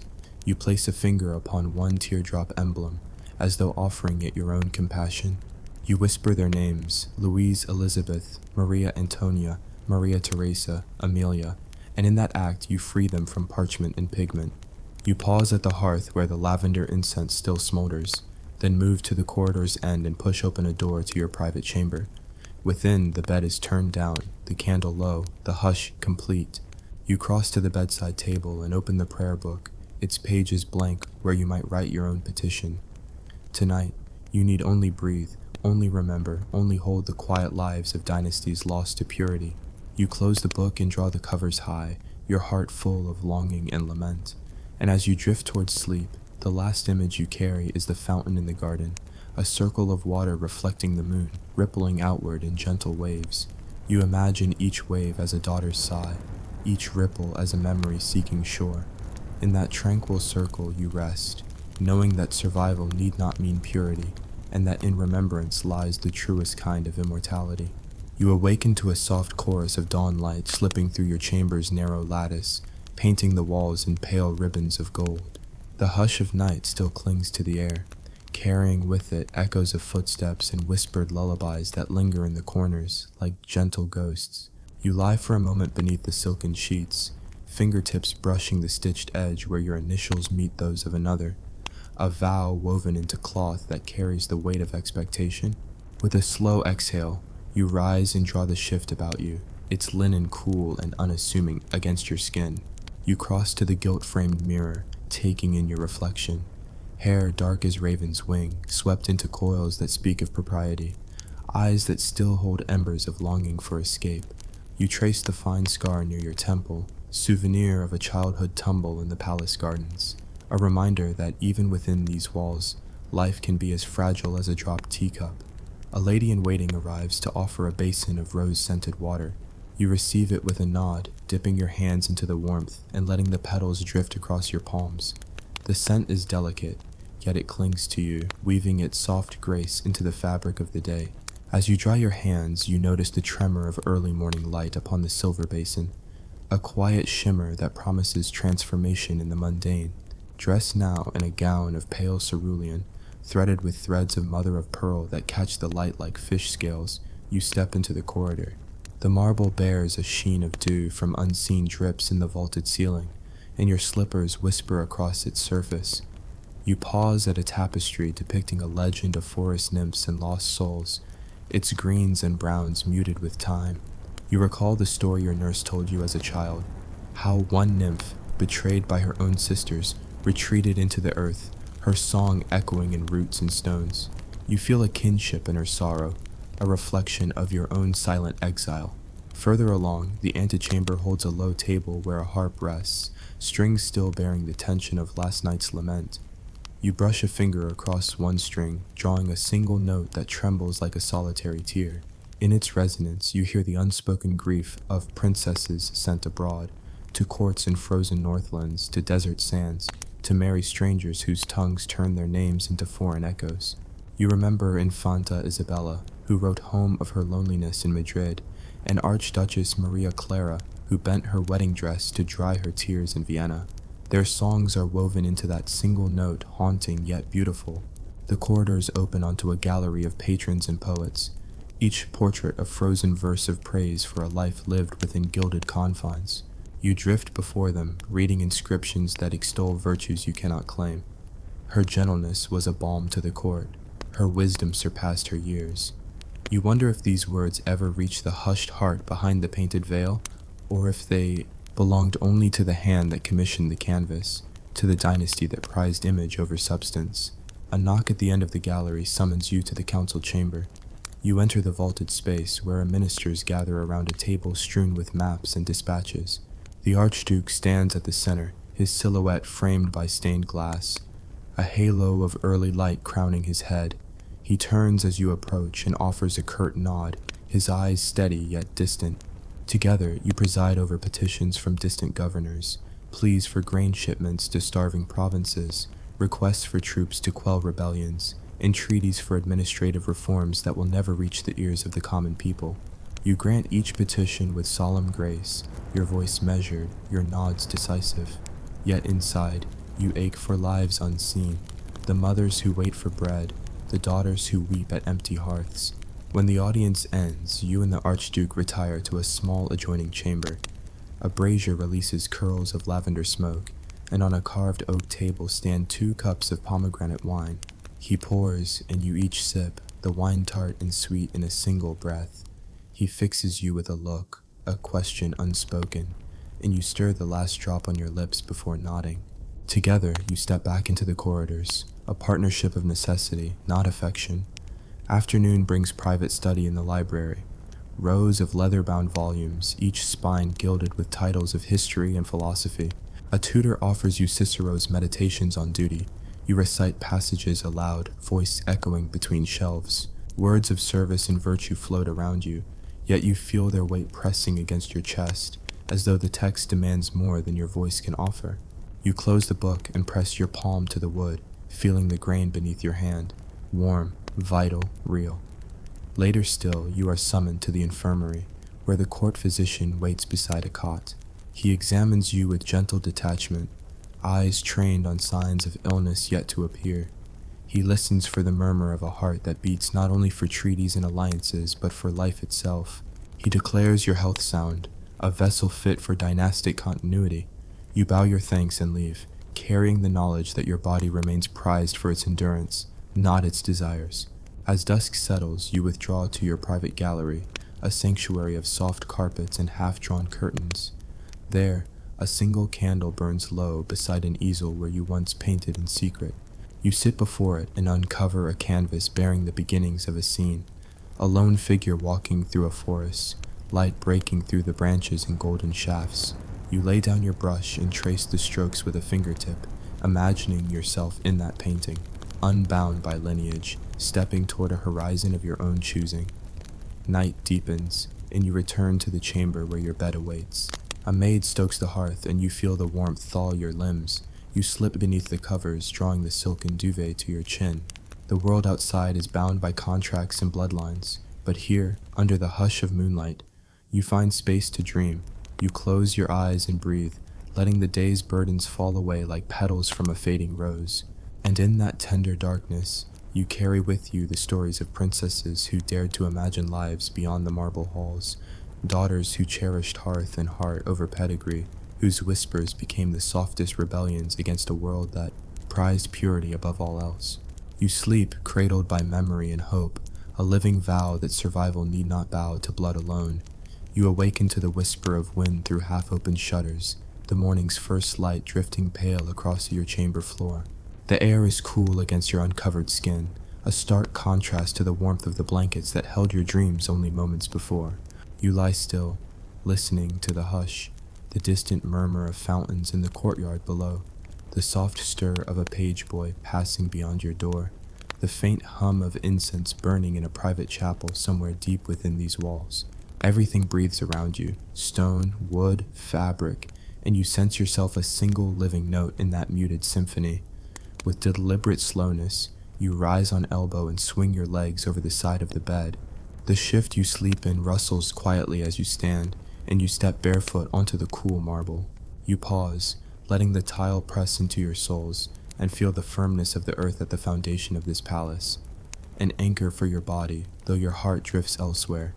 At the dressing table, a basin of dew-cold water awaits. A lady-in-waiting enters wordlessly, bearing a pitcher scented with jasmine and bergamot. She pours the water into your cupped hands. You lift it to your lips and drink, the fragrance blooming on your tongue like a secret garden. You splash water across your face, brushing stray wisps of hair back from your forehead. The mirror before you takes in your reflection, hair unbound now, tumbling past your shoulders, eyes rimmed with sleep. You let the locks remain free, a small act of defiance against the ribbons and pins that will soon claim them.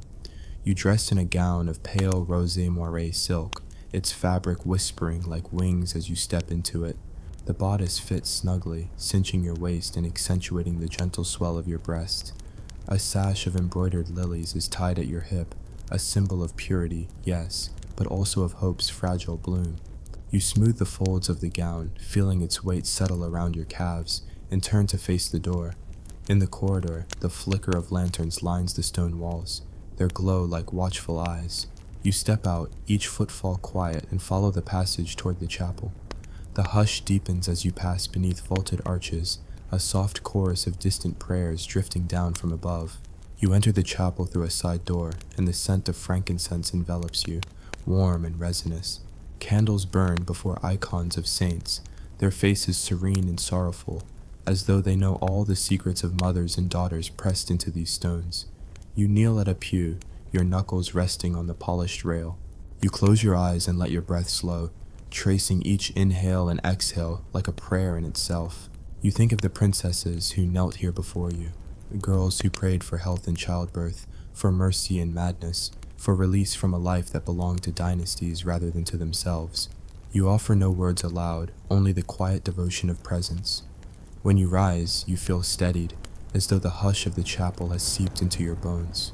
You slip out through another corridor, emerging in the private gallery where sunrise pours through stained glass. The colors, ruby, sapphire, emerald, dance upon the floor in jeweled patterns. You step into that prism of light and let its brilliance warm you, a reminder that beyond duty there is still beauty. A small desk stands at one end of the gallery, upon which rests a leather portfolio tied with a ribbon of gold. You untie it and lift the cover, revealing a collection of letters bound by fragile twine. They are missives from your sisters, exiled to convents, to foreign courts, to marriages that bound them tighter than any chain. You untwist the twine and extract the first letter, its ink faded but legible. You read of a sister's longing for a simple walk in olive groves, of another's grief at a daughter's stillbirth, of another's secret vow to plant violets in the convent garden each spring as tribute to the self she left behind. You fold the letter into your sleeve and lift the next. Its edges bear stains of tears long dried. You linger over each line, the longing, the loneliness, the small triumphs of carving patterns into wooden crosses, of fashioning a hidden prayer book from scraps of parchment. In their words you hear voices you thought lost to treaties and tombs. You feel their presence rise around you, a gathering of kindred hearts. The distant toll of a bell summons you back to duty. You replace the letters in the portfolio, tie the ribbon, and carry it with you as you make your way to the council chamber. There, ministers await around a table strewn with dispatches. The Archduke stands at the head, his manner courteous yet distant. He raises an eyebrow as you enter and inclines his head, an unspoken question in his gaze. Together, you preside as envoy after envoy steps forward. A noble petitions for land in the Tyrol, another for relief from taxation in the Rhine provinces, another for troops to quell unrest in the Italian duchies. You grant and deny with measured poise, your voice calm, your nods deliberate. Each verdict echoes in the vaulted hall, setting the fate of thousands in motion. Yet inside, you ache for the lives behind these pleas, the forgotten faces, the daughters wed to strangers, the mothers left to tend widowed children alone. When the audience ends, you and the Archduke retire to a side chamber, where a table holds 2 cups of almond milk wine sweetened with honey. You sit, sipping the drink and feeling its gentle warmth flood your veins. You offer no words. Instead, you share the silence of partnership, a reminder that beyond politics there is still a bond of companionship, fragile though it be. Late afternoon finds you in the tapestry workshop, where master weavers and their apprentices toil by candlelight. Panels of wool hang from looms, scenes of courtly hunts, of allegories of virtue, of battles won in foreign lands. You pause before a nearly finished piece, a tapestry depicting a woman at prayer before a pillar of light. Her face is gentle, sorrowful, at peace amidst tribulation. You press a fingertip to the wool, feeling the soft pile beneath your touch. "Who is she?" you murmur to the master weaver. He pauses his shuttle and regards you. "She is no one you know," he says quietly, "but she is every woman who knelt before duty and still dared to hope." You nod, understanding that the tapestry, like you, will hang in a gallery, but may not be seen for its true meaning. Evening drifts in, and you return to your chambers. A maid prepares your evening infusions, a bitter cordial of gentian for digestion, a tincture of lavender for calm. You accept the cups and place them on the bedside table. You sit at the dressing table and open the portfolio of letters again, drawing out one from your hand. You read it once more, letting its words remind you of a sister's laughter, of a dream of sunlit freedom.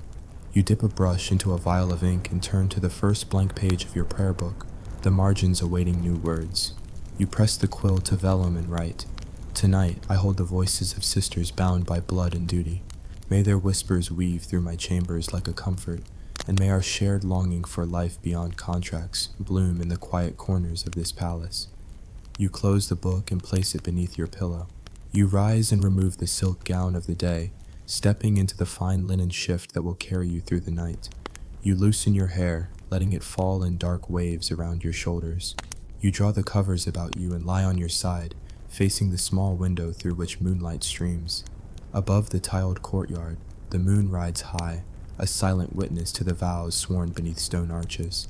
You watch as its light moves across the floor in a graceful arc, an untouchable promise of constancy and change. You imagine the moon's pale face gazing down on princesses sleeping in distant chambers, on nuns dreaming of orchards, on daughters who long to choose their own paths. Your heartbeat slows as sleep gathers at the edges of consciousness. You feel the gentle stir of presence, your own and those of the voices you carry.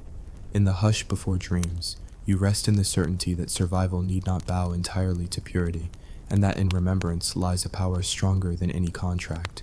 And as you drift into sleep, the final image you hold is of a single violet blooming in the crack of a marble floor, its petals fragile yet unwavering in the moonlight, proof that even in the most ordered halls of power, life finds a way to emerge. You wake before the first birds, though their songs have yet to reach these walls. The air is still, carrying a faint chill from the garden beyond. You lie beneath the linen shift, listening to the hush, your own breath, the distant drip of water from a fountain long since silenced for winter, the soft creak of wood as the castle settles. In this silence, you feel the weight of all that is past, marriages arranged, daughters lost, bloodlines preserved at the cost of life. Slowly, you rise and slip from the warmth of your bed. Your feet meet the cold marble and you pause, letting its firmness ground you. You draw the shift about your shoulders and step to the window. Moonlight floods the courtyard, illuminating tracery of frost on topiary hedges. You remember how as a child you pressed your palm against glass to feel warmth on a winter morning. A brief comfort before the world reclaimed you. Tonight you press your palm again, tasting nostalgia as sweet and fleeting as breath. A lady in waiting enters with a lantern, copper rim aglow. She bows and offers you a cup of warm tea infused with rose hips, a remedy for the wear of court life. You accept it, cradling the cup between your hands, the porcelain smooth and warm, and sip gently. The tea's lilt of tart sweetness warms your chest as you step away from the window, letting dew cold slip from your skin. You move through the chambers that have become both refuge and prison. In the gallery of mirrors, you pause before your own reflection. The woman who looks back carries the echo of many. Your mother's eyes, your grandmother's jaw, the line of sisterhood that stretches beyond memory. You catch sight of a tear glinting in the corner of your eye and brush it away, steadying yourself for the day's duties. A soft knock draws you to the council chamber. There, the archduke and ministers await beneath chandeliers of crystal. You take your place at the dais, the parchment of treaties and decrees spread before you, like a path you must walk. One by one, they are presented, petitions for alliances with southern duchies, petitions for tax relief for border provinces, petitions for the appointment of bishops in contested sees. You grant and deny, weigh and consider, your voice calm but firm. Each decision echoes through the vaulted hall, shaping destinies as surely as any marriage contract. When the last scroll is rolled away, you follow the Archduke to a private study lit by stained glass windows. There, a tray holds 2 glasses of honeyed wine. You sip, its sweetness a pause between duty and heart. The Archduke's gaze meets yours in quiet understanding. 2 souls bound by obligation, yet seeking companionship where they can. No words are needed. The silence between you speaks of shared burdens and fleeting comforts. Afternoon sunlight finds you in the tapestry workshop once more. You stand before the panel of the woman at prayer, now complete, its threads shimmering with pearl and gold. The master weaver dips a final strand into dye, adding a flourish of violet at the woman's breast. Her heart's secret, he murmurs. You touch the tapestry gently, feeling the fabric's softness, and sense that at last her story will be seen, though few will understand. Evening draws you into the private garden, a hidden enclave where a single fountain still flows beneath arching vines. The scent of jasmine drifts on the cool air, and you follow a marble path to a bench carved with your mother's motto, by grace and grit. You sit, the stone beneath you warmed by day's sun lingering in memory. You draw from your sleeve the folded letter you wrote into the prayer book days ago. Unsealing it, you read your own words, a vow to remember the voices of sisters lost to contracts, to honor life beyond bloodlines. You place the letter on the fountain's edge, watching as the water's reflection ripples beneath moonlight. You whisper a blessing for those who rest in silent archives. May your stories rise like petals on this water, carried forward by memory. The letter drifts on the surface, a single boat upon an ink-dark sea. Returning to your chamber, you find the prayer book open at the page where you first pressed the violet. You close the book and tuck it beneath your pillow alongside a fresh sprig of the flower. You loosen your hair, letting it fall free, and slip beneath the covers.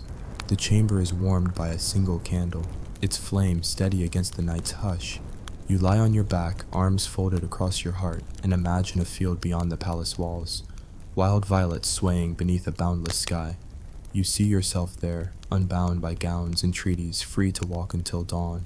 You feel the faint stir of a breeze, carrying the scent of jasmine and rue, of rosewater and hope. Your eyelids grow heavy as sleep descends.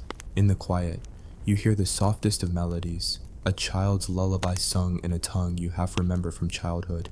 Its notes rise and fall like heartbeats, weaving through the corridors of your mind, knitting together sorrow and solace.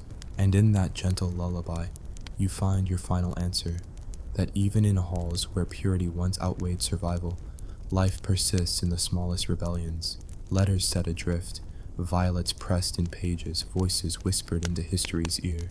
You cradle that knowledge as you slip into dreams, resting at last in the promise that memory itself can conquer even the most unyielding of bloodlines.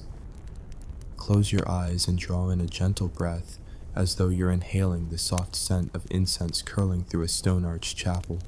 Feel the hush of velvet shadows settle around you, comforting as a hymn whispered in the twilight.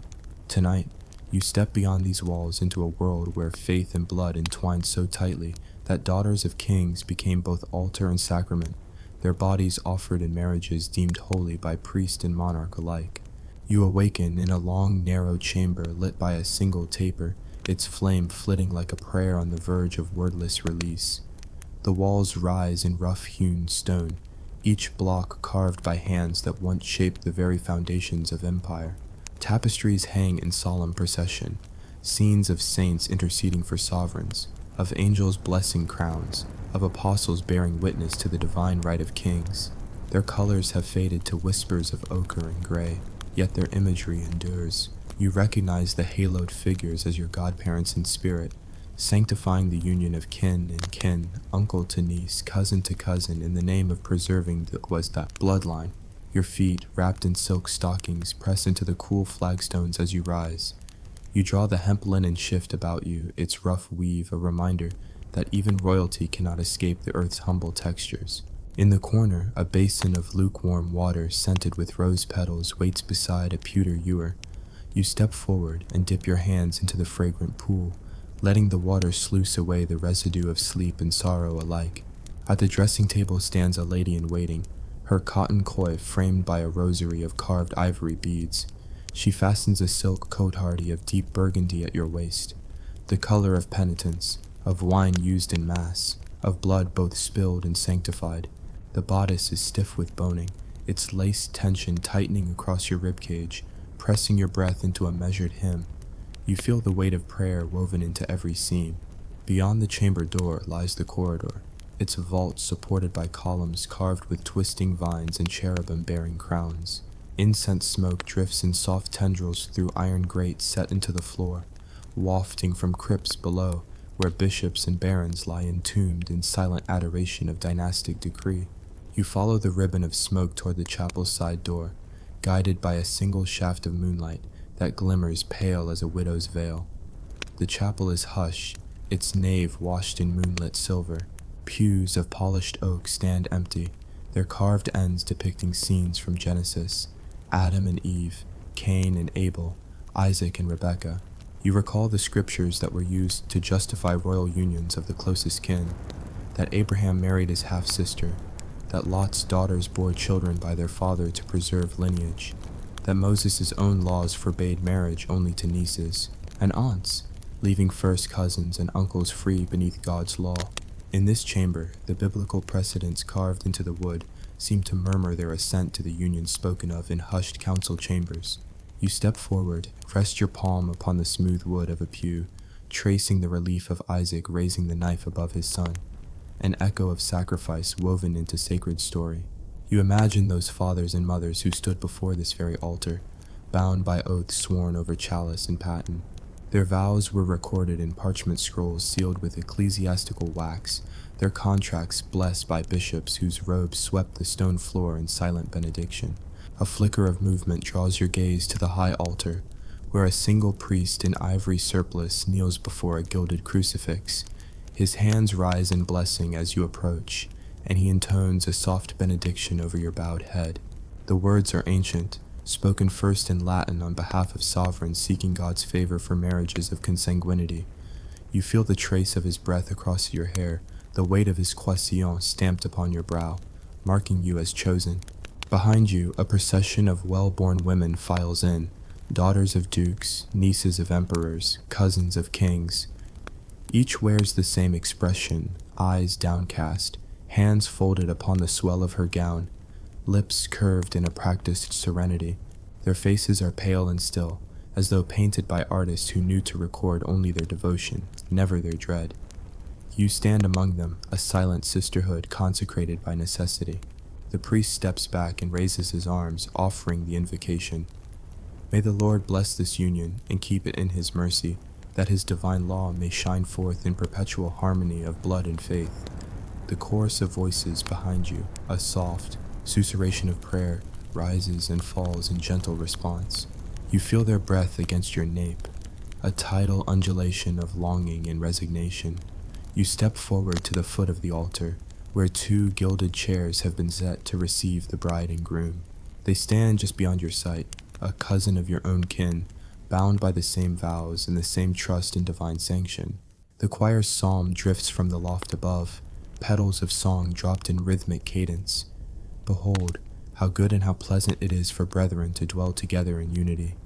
Each note presses upon your chest, a reminder that unity in body was prized, above autonomy of heart.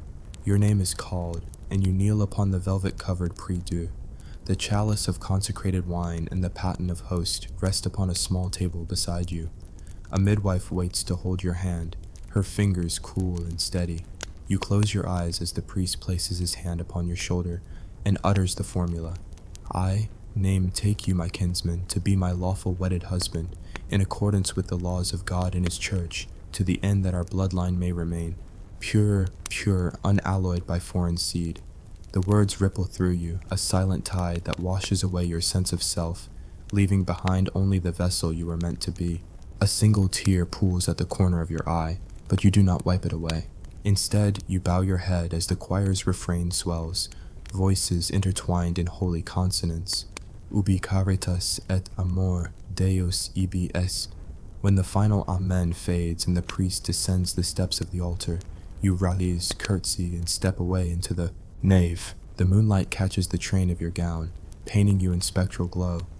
You stand beside your cousin husband, two reflections of the same lineage, bound by more than rings and rituals. The gallery of saints above seems to incline their heads as though in benediction, but you wonder if their gaze is pity or approval. You drift back through the corridor, the echoes of your footsteps joining the slow susurration of torches.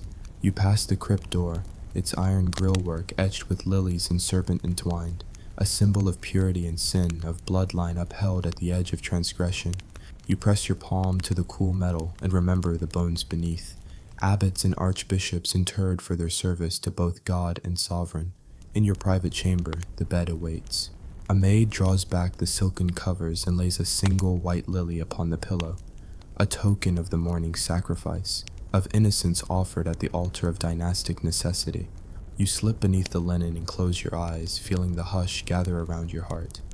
In the darkness, you hear the faint echo of chanting, voices from the chapel that drift through stone and silence like ghosts of devotion. Tonight, as sleep carries you away, you carry with you the silent tragedies of those who knelt here before, princesses who bore the weight of kingdoms in their wombs, who wove prayers into the fibers of their gowns, who whispered petitions in Latin that no ear but God's ever truly heard. Their names are inscribed only in marginal notes of dusty annals, their faces captured in candle-snuffed portraits where eyes betray no sorrow. And in the quiet stillness of your own breath, you sense their presence, an unseen chorus of women consecrated in blood and faith, remembering softly that even under the heaviest yoke of divine decree, the human heart remains a vessel of longing too, deep for any sacrament to still. Sleep now, you who are both sacrificed and sanctified, cradle of lineage and echo of prayer. In the gentle dark, your ancestors' hymns will rise and fall, weaving through dreams, reminding you that even in the service of heaven, a daughter's heart beats with her own secret song. You awaken to the soft patter of raindrops against your window's stained glass, each bead of water tracing a cold, silver path before vanishing into the pane. The candle beside your bed is guttering low, its flame flickering like a hesitant prayer. You lie still for a moment, feeling the tremor of night's chill across your skin, and you remember the vows whispered in the chapel's hush. You were made sacred by blood and faith, offered on the altar of dynastic necessity.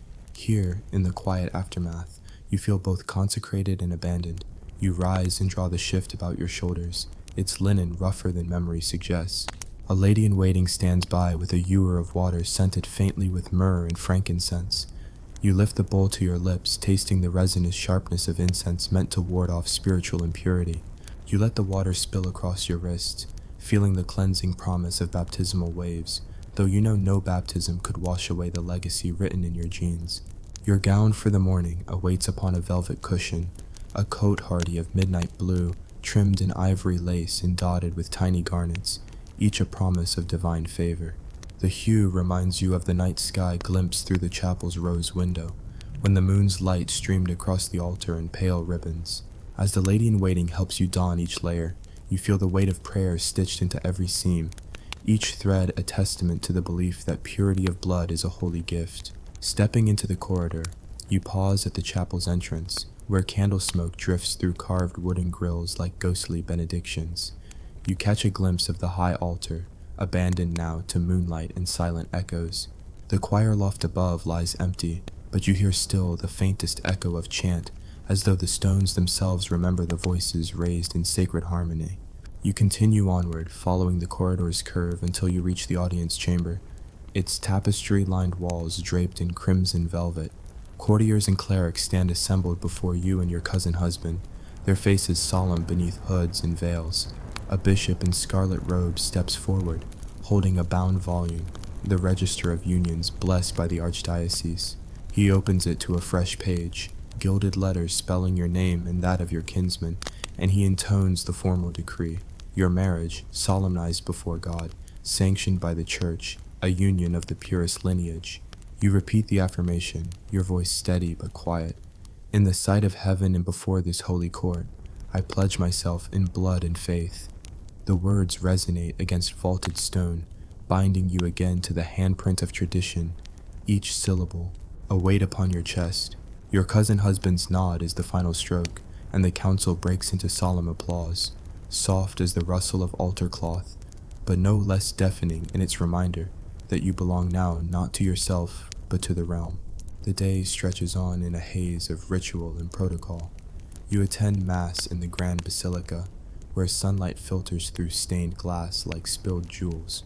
The priest's incense swirls around you, and you kneel on marble with a procession of noblewomen, each bearing the same hush of resignation.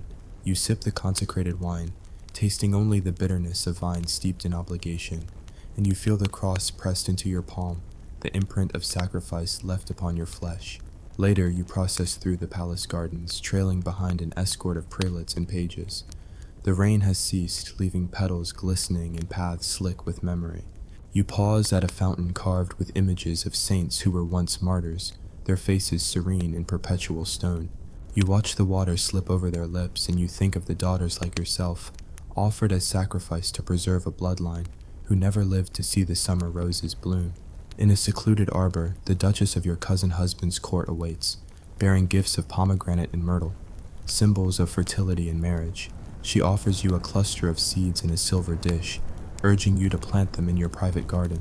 Each seed carries the hope of heirs, the promise of lineage unbroken. You accept them with trembling fingers, feeling the weight of generations pressed into the curve of your palm. You tuck the dish into your sleeve, where the seeds lie warm against your body, a secret pact between you and what might yet grow. The afternoon brings a private meeting with the royal confessor, a man whose ebony cassock trails behind him like a shadow. He greets you with studied gentleness, his voice a hush beneath the vaulted ceiling of his chamber.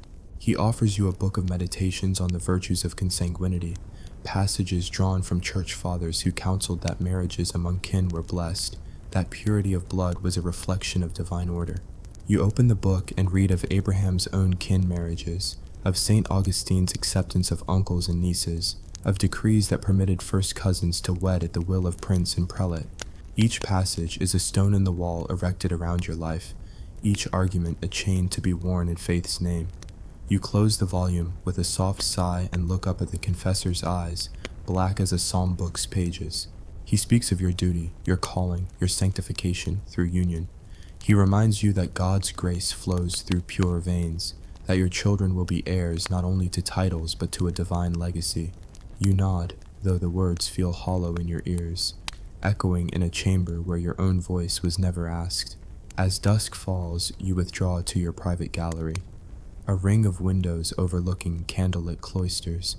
You stand before a small table where your prayer book lies open, a blank page awaiting your devotion. You dip your quill in ink and write, softly in the margin, "I am consecrated in blood and faith, yet I fold within me the sorrow of names forgotten, of daughters offered and daughters lost." You close the book and place it beneath your shift, its leather comforting against your heart. You draw your gaze to a single violet pressed between the pages, a symbol of humility and faithfulness, its petals bruised beneath the weight of scripture. Your chamber door opens to admit the midwife, who carries a basin of warm water and a silver ewer. She kneels at your feet and helps you undress, removing the sash of garnets and the lace of penitence until you stand in your shift once more, bare and vulnerable before the hush of night. You sink onto the bed, the linens cool against your skin, and let the midwife brush a cloth of lavender across your face, wiping away the day's ceremonial stains. The candle's flame gutters low, and the world narrows to the soft rhythm of your breath. You lie with your eyes open, watching the curve of the ceiling's fresco, angels bending to place rings upon hands joined in marriage, halos glowing like promise and peril alike. You follow the lines of the scene until the angels' faces blur, their expressions unreadable. Outside, rain returns in a gentle patter, each drop a benediction on stone and soul. You feel its resonance in your chest, a quiet echo of grief and grace interwoven. In the hush, you think of the daughters who slept in these beds before you, girls whose prayers were truest pleas for freedom, whose voices were heard only by God and by the silent stones. And as sleep gathers its folds around you, you carry in your heart the lament of generations, a song of faith and blood, of sacrifice and sanctity, of longing unspoken beneath the vault of heaven. In that lullaby of rain and memory, you find a solace no sermon could impart, a knowing that though you were consecrated by lineage, your soul remains your own. Sleep now, gentle vessel of blood and prayer. In the quiet dark, may your heart keep its own secret hymn. You wake before the first bell tolls, roused by a faint glow slipping beneath the heavy drapes of your chamber. The night's rain has ceased, leaving the air crisp with promise, tinged by petrichor that drifts through the narrow window slit. You lie for a moment, heart still echoing the confessor's final blessing, feeling the weight of consecration nestled deep in your bones. The linen shift clings to your skin, damp with sleep, and you savor that moment of stillness before the day's rites reclaim you. A soft rap at the door heralds the midwife's arrival. She stands there with a basin of rose water and a cloth steeped in chamomile, her expression both tender and unflinching. You rise and allow her to wrap the cloth across your temples, inhaling the sweet herbs calm. As she guides you to the basin, you remember the other women she has tended, princesses whose bodies were examined for signs of purity, whose wombs were deemed vessels of divine purpose. In her careful ministrations, you sense a compassion that transcends doctrine, a quiet solidarity woven through generations of silent suffering. Dressed in a gown of powdered blue embroidered with lilies, the emblem of chastity, you step into the corridor. The walls glisten with damp, and torchlight flickers against carved stone, illuminating bas-reliefs of saints who bore life in exile and solitude. You recall Saint Elizabeth of Hungary, who gave away her crown's charities in secret, and Saint Margaret of Scotland, who prayed for healing of both body and heart. Their hands reach down from the reliefs, as though guiding you through this labyrinth of duty where blood and faith converge. Your path leads to the private oratory, a small chamber off the main chapel. There, your lady-in-waiting kneels with a silver tray bearing a prayer book and a sprig of lavender. You kneel beside her, tracing the gilt lettering of the volume of intercessions, petitions for sanctity in childbirth, for protection against malady, for mercy upon dynasties tested by consanguinity's shadow. You run your fingertip along marginal scripture. Lo, children are heritage of the Lord, and the fruit of the womb is his reward. The words ring both as promise and chain. You offer no prayer aloud. Instead, you press the lavender to your heart and close your eyes, inhaling its calming warmth. You remember the last time you smelled this herb in your childhood garden before you knew of contracts and chambers. You had pressed violet and lavender into petals between pages of a small book, dreaming of a life unbound by lineage. Now you hold its memory close, a shield against the vast machinery of sanctified inheritance. Leaving the oratory, you pass into the hall of registers, where clerks in scarlet robes pore over parchment scrolls. Their quills scratch softly, transcribing the names of brides and grooms whose unions have been blessed by bishop and baron. You pause to observe a clerk's hand, stained with ink and calloused from turning vellum. You wonder if he knows of the daughters whose names he pens, girls whose faces were painted by court artists, but whose voices were hushed beneath each signature. A chamberlain calls you forward. Before you, laid upon a velvet cushion, lies the missal used to consecrate your marriage. Its cover of gilded leather bears the royal crest and an inscription, "In the name of the Father, and of the Son, and of the Holy Union."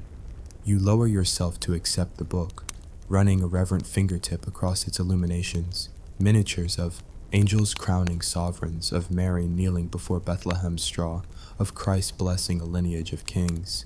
In each image you discern a subtle tension between hallowed grace and earthly ambition. You close the missal and carry it with solemn care to the council room, where the Archduke waits with his gaze veiled in candlelight. Along the walls stand your kinsmen, dukes and earls, prelates and procurators, all assembled to witness the day's solemn business. You place the missal upon the great table, its pages open to the rite of blessing for progeny born to holy marriages. The bishop steps forward, chanting the ancient prayer, "May the Almighty grant thee fecundity and fortitude, that thy seed may prosper and thy line endure unto all generations."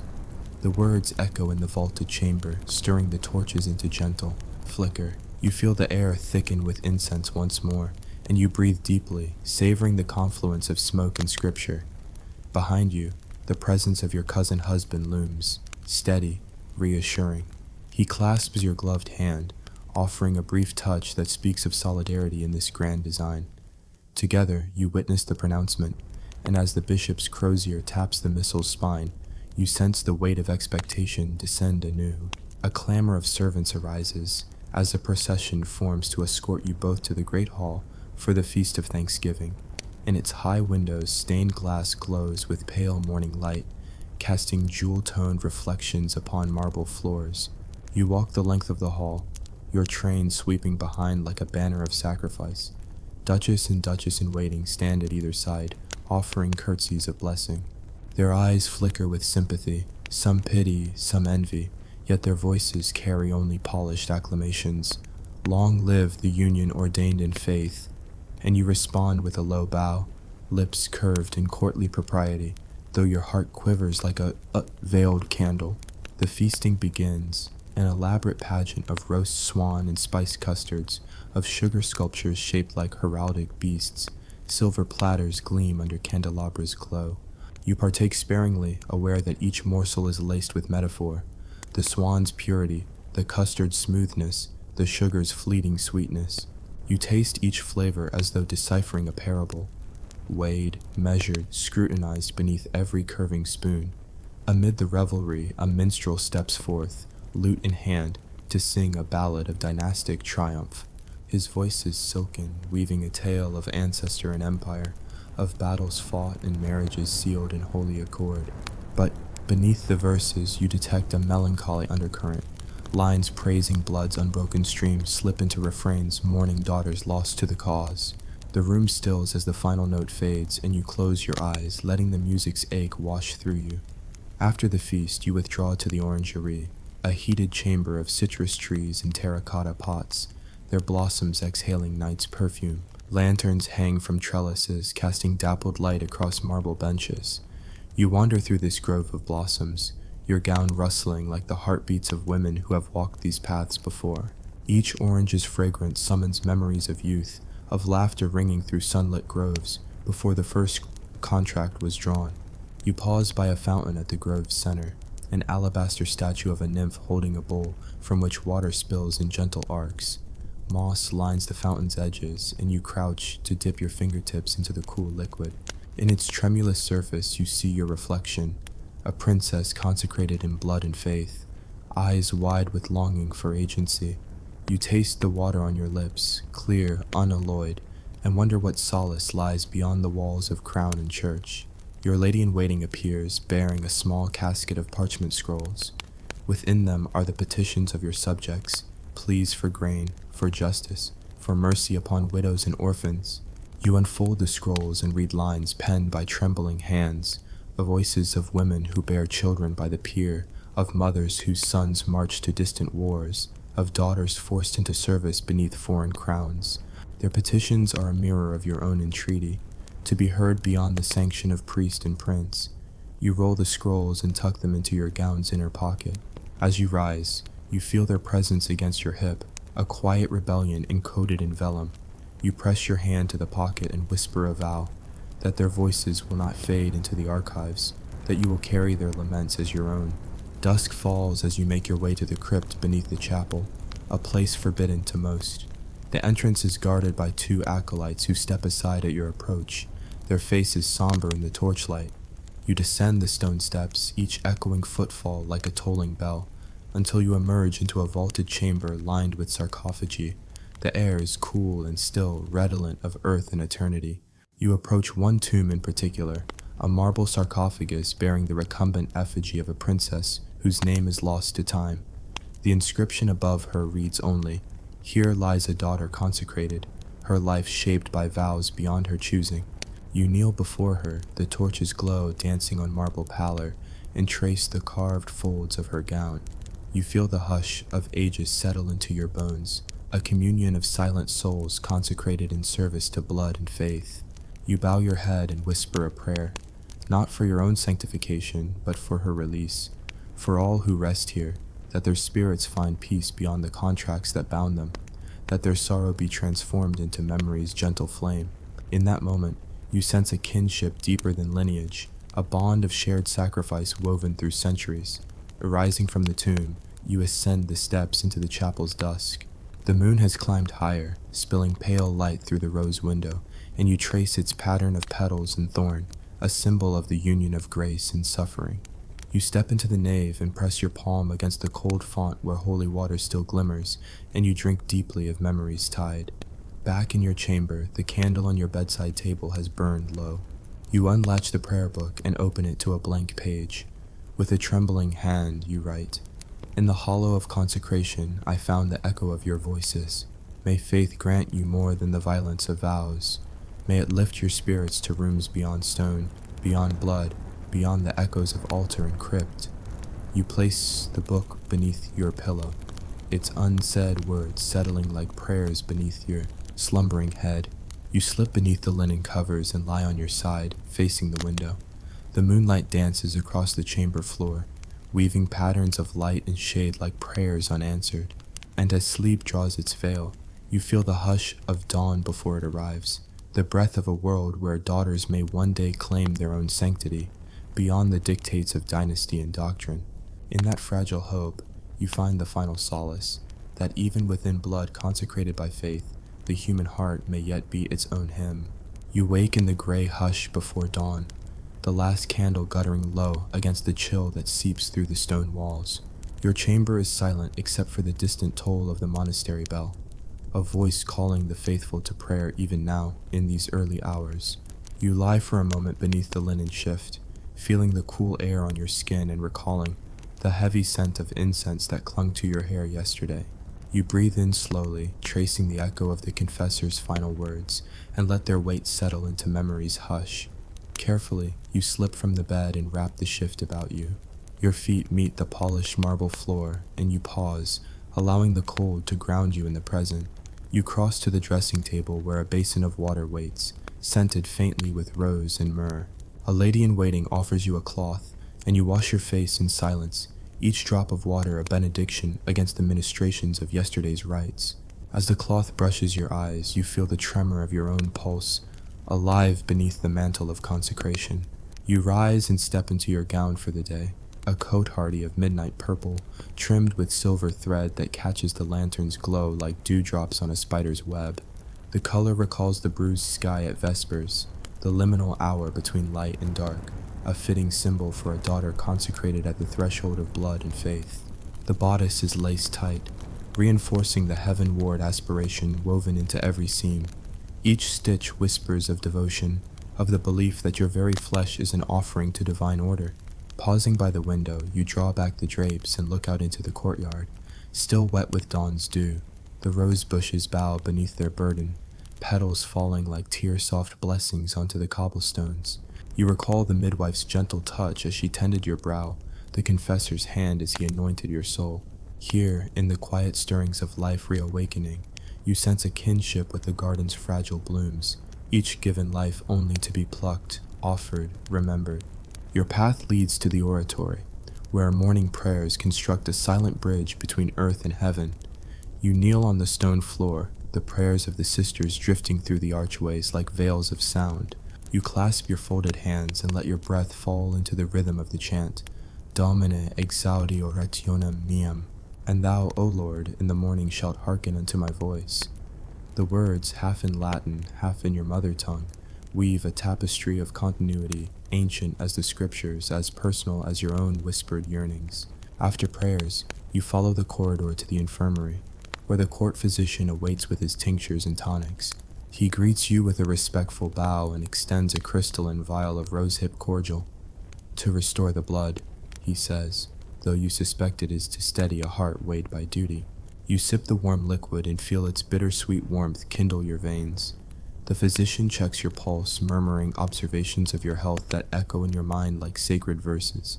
He speaks of humors and balance, yet underlying every word is the unspoken truth, that your body is the vessel through which the line must continue, that blood must mix only with itself to maintain the sanctity ordained by prophets and princes. You leave the infirmary and enter the great hall, where courtiers queue to present their petitions for audience.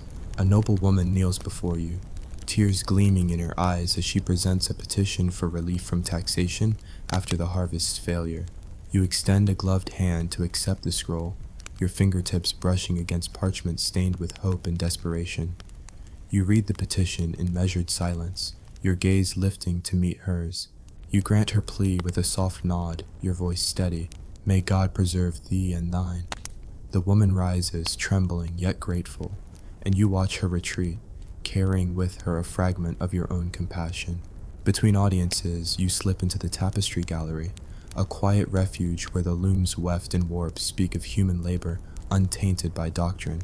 There, a master weaver works on a panel depicting the Annunciation, Mary kneeling before Gabriel's bow, a moment between faith and fear. You run your finger along the tapestry's threads, feeling their supple warmth. You imagine yourself in that scene, a daughter kneeling before a different messenger, not to learn of holy vocation, but to be offered as a vessel for sacrifice. Here, in the hush of wool and dye, you sense a world beyond consecration, one woven not by contract, but by the art of living. Late afternoon finds you in the sanctuary of the scriptorium. The chamber is lined with shelves of illuminated manuscripts, their edges gilded with gold and silver. A monk in penned habit sits before you, cataloging your personal prayer book, a volume where you have begun to inscribe your own supplications in tiny script. You open its page to find your marginalia, lines offering mercy to those consigned to the tomb, petitions for daughters lost to contracts sealed in holy accord. The ink is scarcely dry. You close the book and tuck it beneath your shift, carrying your secret prayers close to your heart. As twilight descends, you return to the chapel for vespers. The candles are lit along the nave, their flame reflecting in the carved marble floor. You enter through the side door, joining the silent congregation of noble women gathered in the choir. The cantor's voice rises, a single mournful phrase that echoes off the vaulted arches. Nunc dimittis servum tuum, Domina. You kneel in the hush and let the words wash over you, a psalm of release, of mercy. In the echoing stillness, you envision those princesses whose bodies lie beneath stone in the crypt, daughters who knelt here and prayed for release from the golden cage. You feel their presence press gently upon your shoulder, and you whisper their names in a breath. Mariana, Elisabetta, Johanna, Marguerite. After vespers, you process back to your chamber, the corridors now lit by lanterns whose glow imitates stars. You pass the crypt's iron gate, its grille carved with symbols of baptism and burial intertwined, a reminder that consecration and final rest are two sides of the same coin. You press your palm to the cold metal, feeling the coolness seep into your bones. You whisper a final prayer for those within. May your souls find sanctuary beyond the church's vaults. Within your chamber, the bed is turned down, the covers folded back to admit you. A single candle burns low on the bedside table, its flame steady against the approaching dark. You rise and draw off your gown, sliding into the linen shift once more. Naked beneath the layers, you stand before the mirror and study your reflection. Your eyes, heavy with compassion and longing, meet your own across the glass. You trace the line of your jaw, the gentle curve of your neck, the soft swell of your belly, a living testament to promises both mortal and divine. You reach for your prayer book, open it, and pen one final entreaty in the margin of yesterday's page. In the weaving of blood and faith, I seek only to honor both the daughters lost and the daughters yet to come. You close the book, place it beneath your pillow, and draw the covers about you, tucking the precious volume against your heart. Outside, the courtyard rests beneath a veil of moonlight, statues of saints standing as silent sentinels. You imagine their marble faces gazing out at you, their eyes compassionate in eternal stillness. You feel their company as you lie back upon the mattress, your breath slowing to match the candle's flame. And as sleep gathers its gentle folds, you carry with you the quiet tragedies of generations, princesses consecrated by vows, daughters offered at altars of dynastic necessity, women who prayed for mercy even as doctrine bound them in golden chains. In the hush before dreams, you find a sacred space of your own, where faith and memory converge, where the human heart beats its own whispered hymn beneath the weight of consecration, and where, at last, you rest in the mercy of your own longing.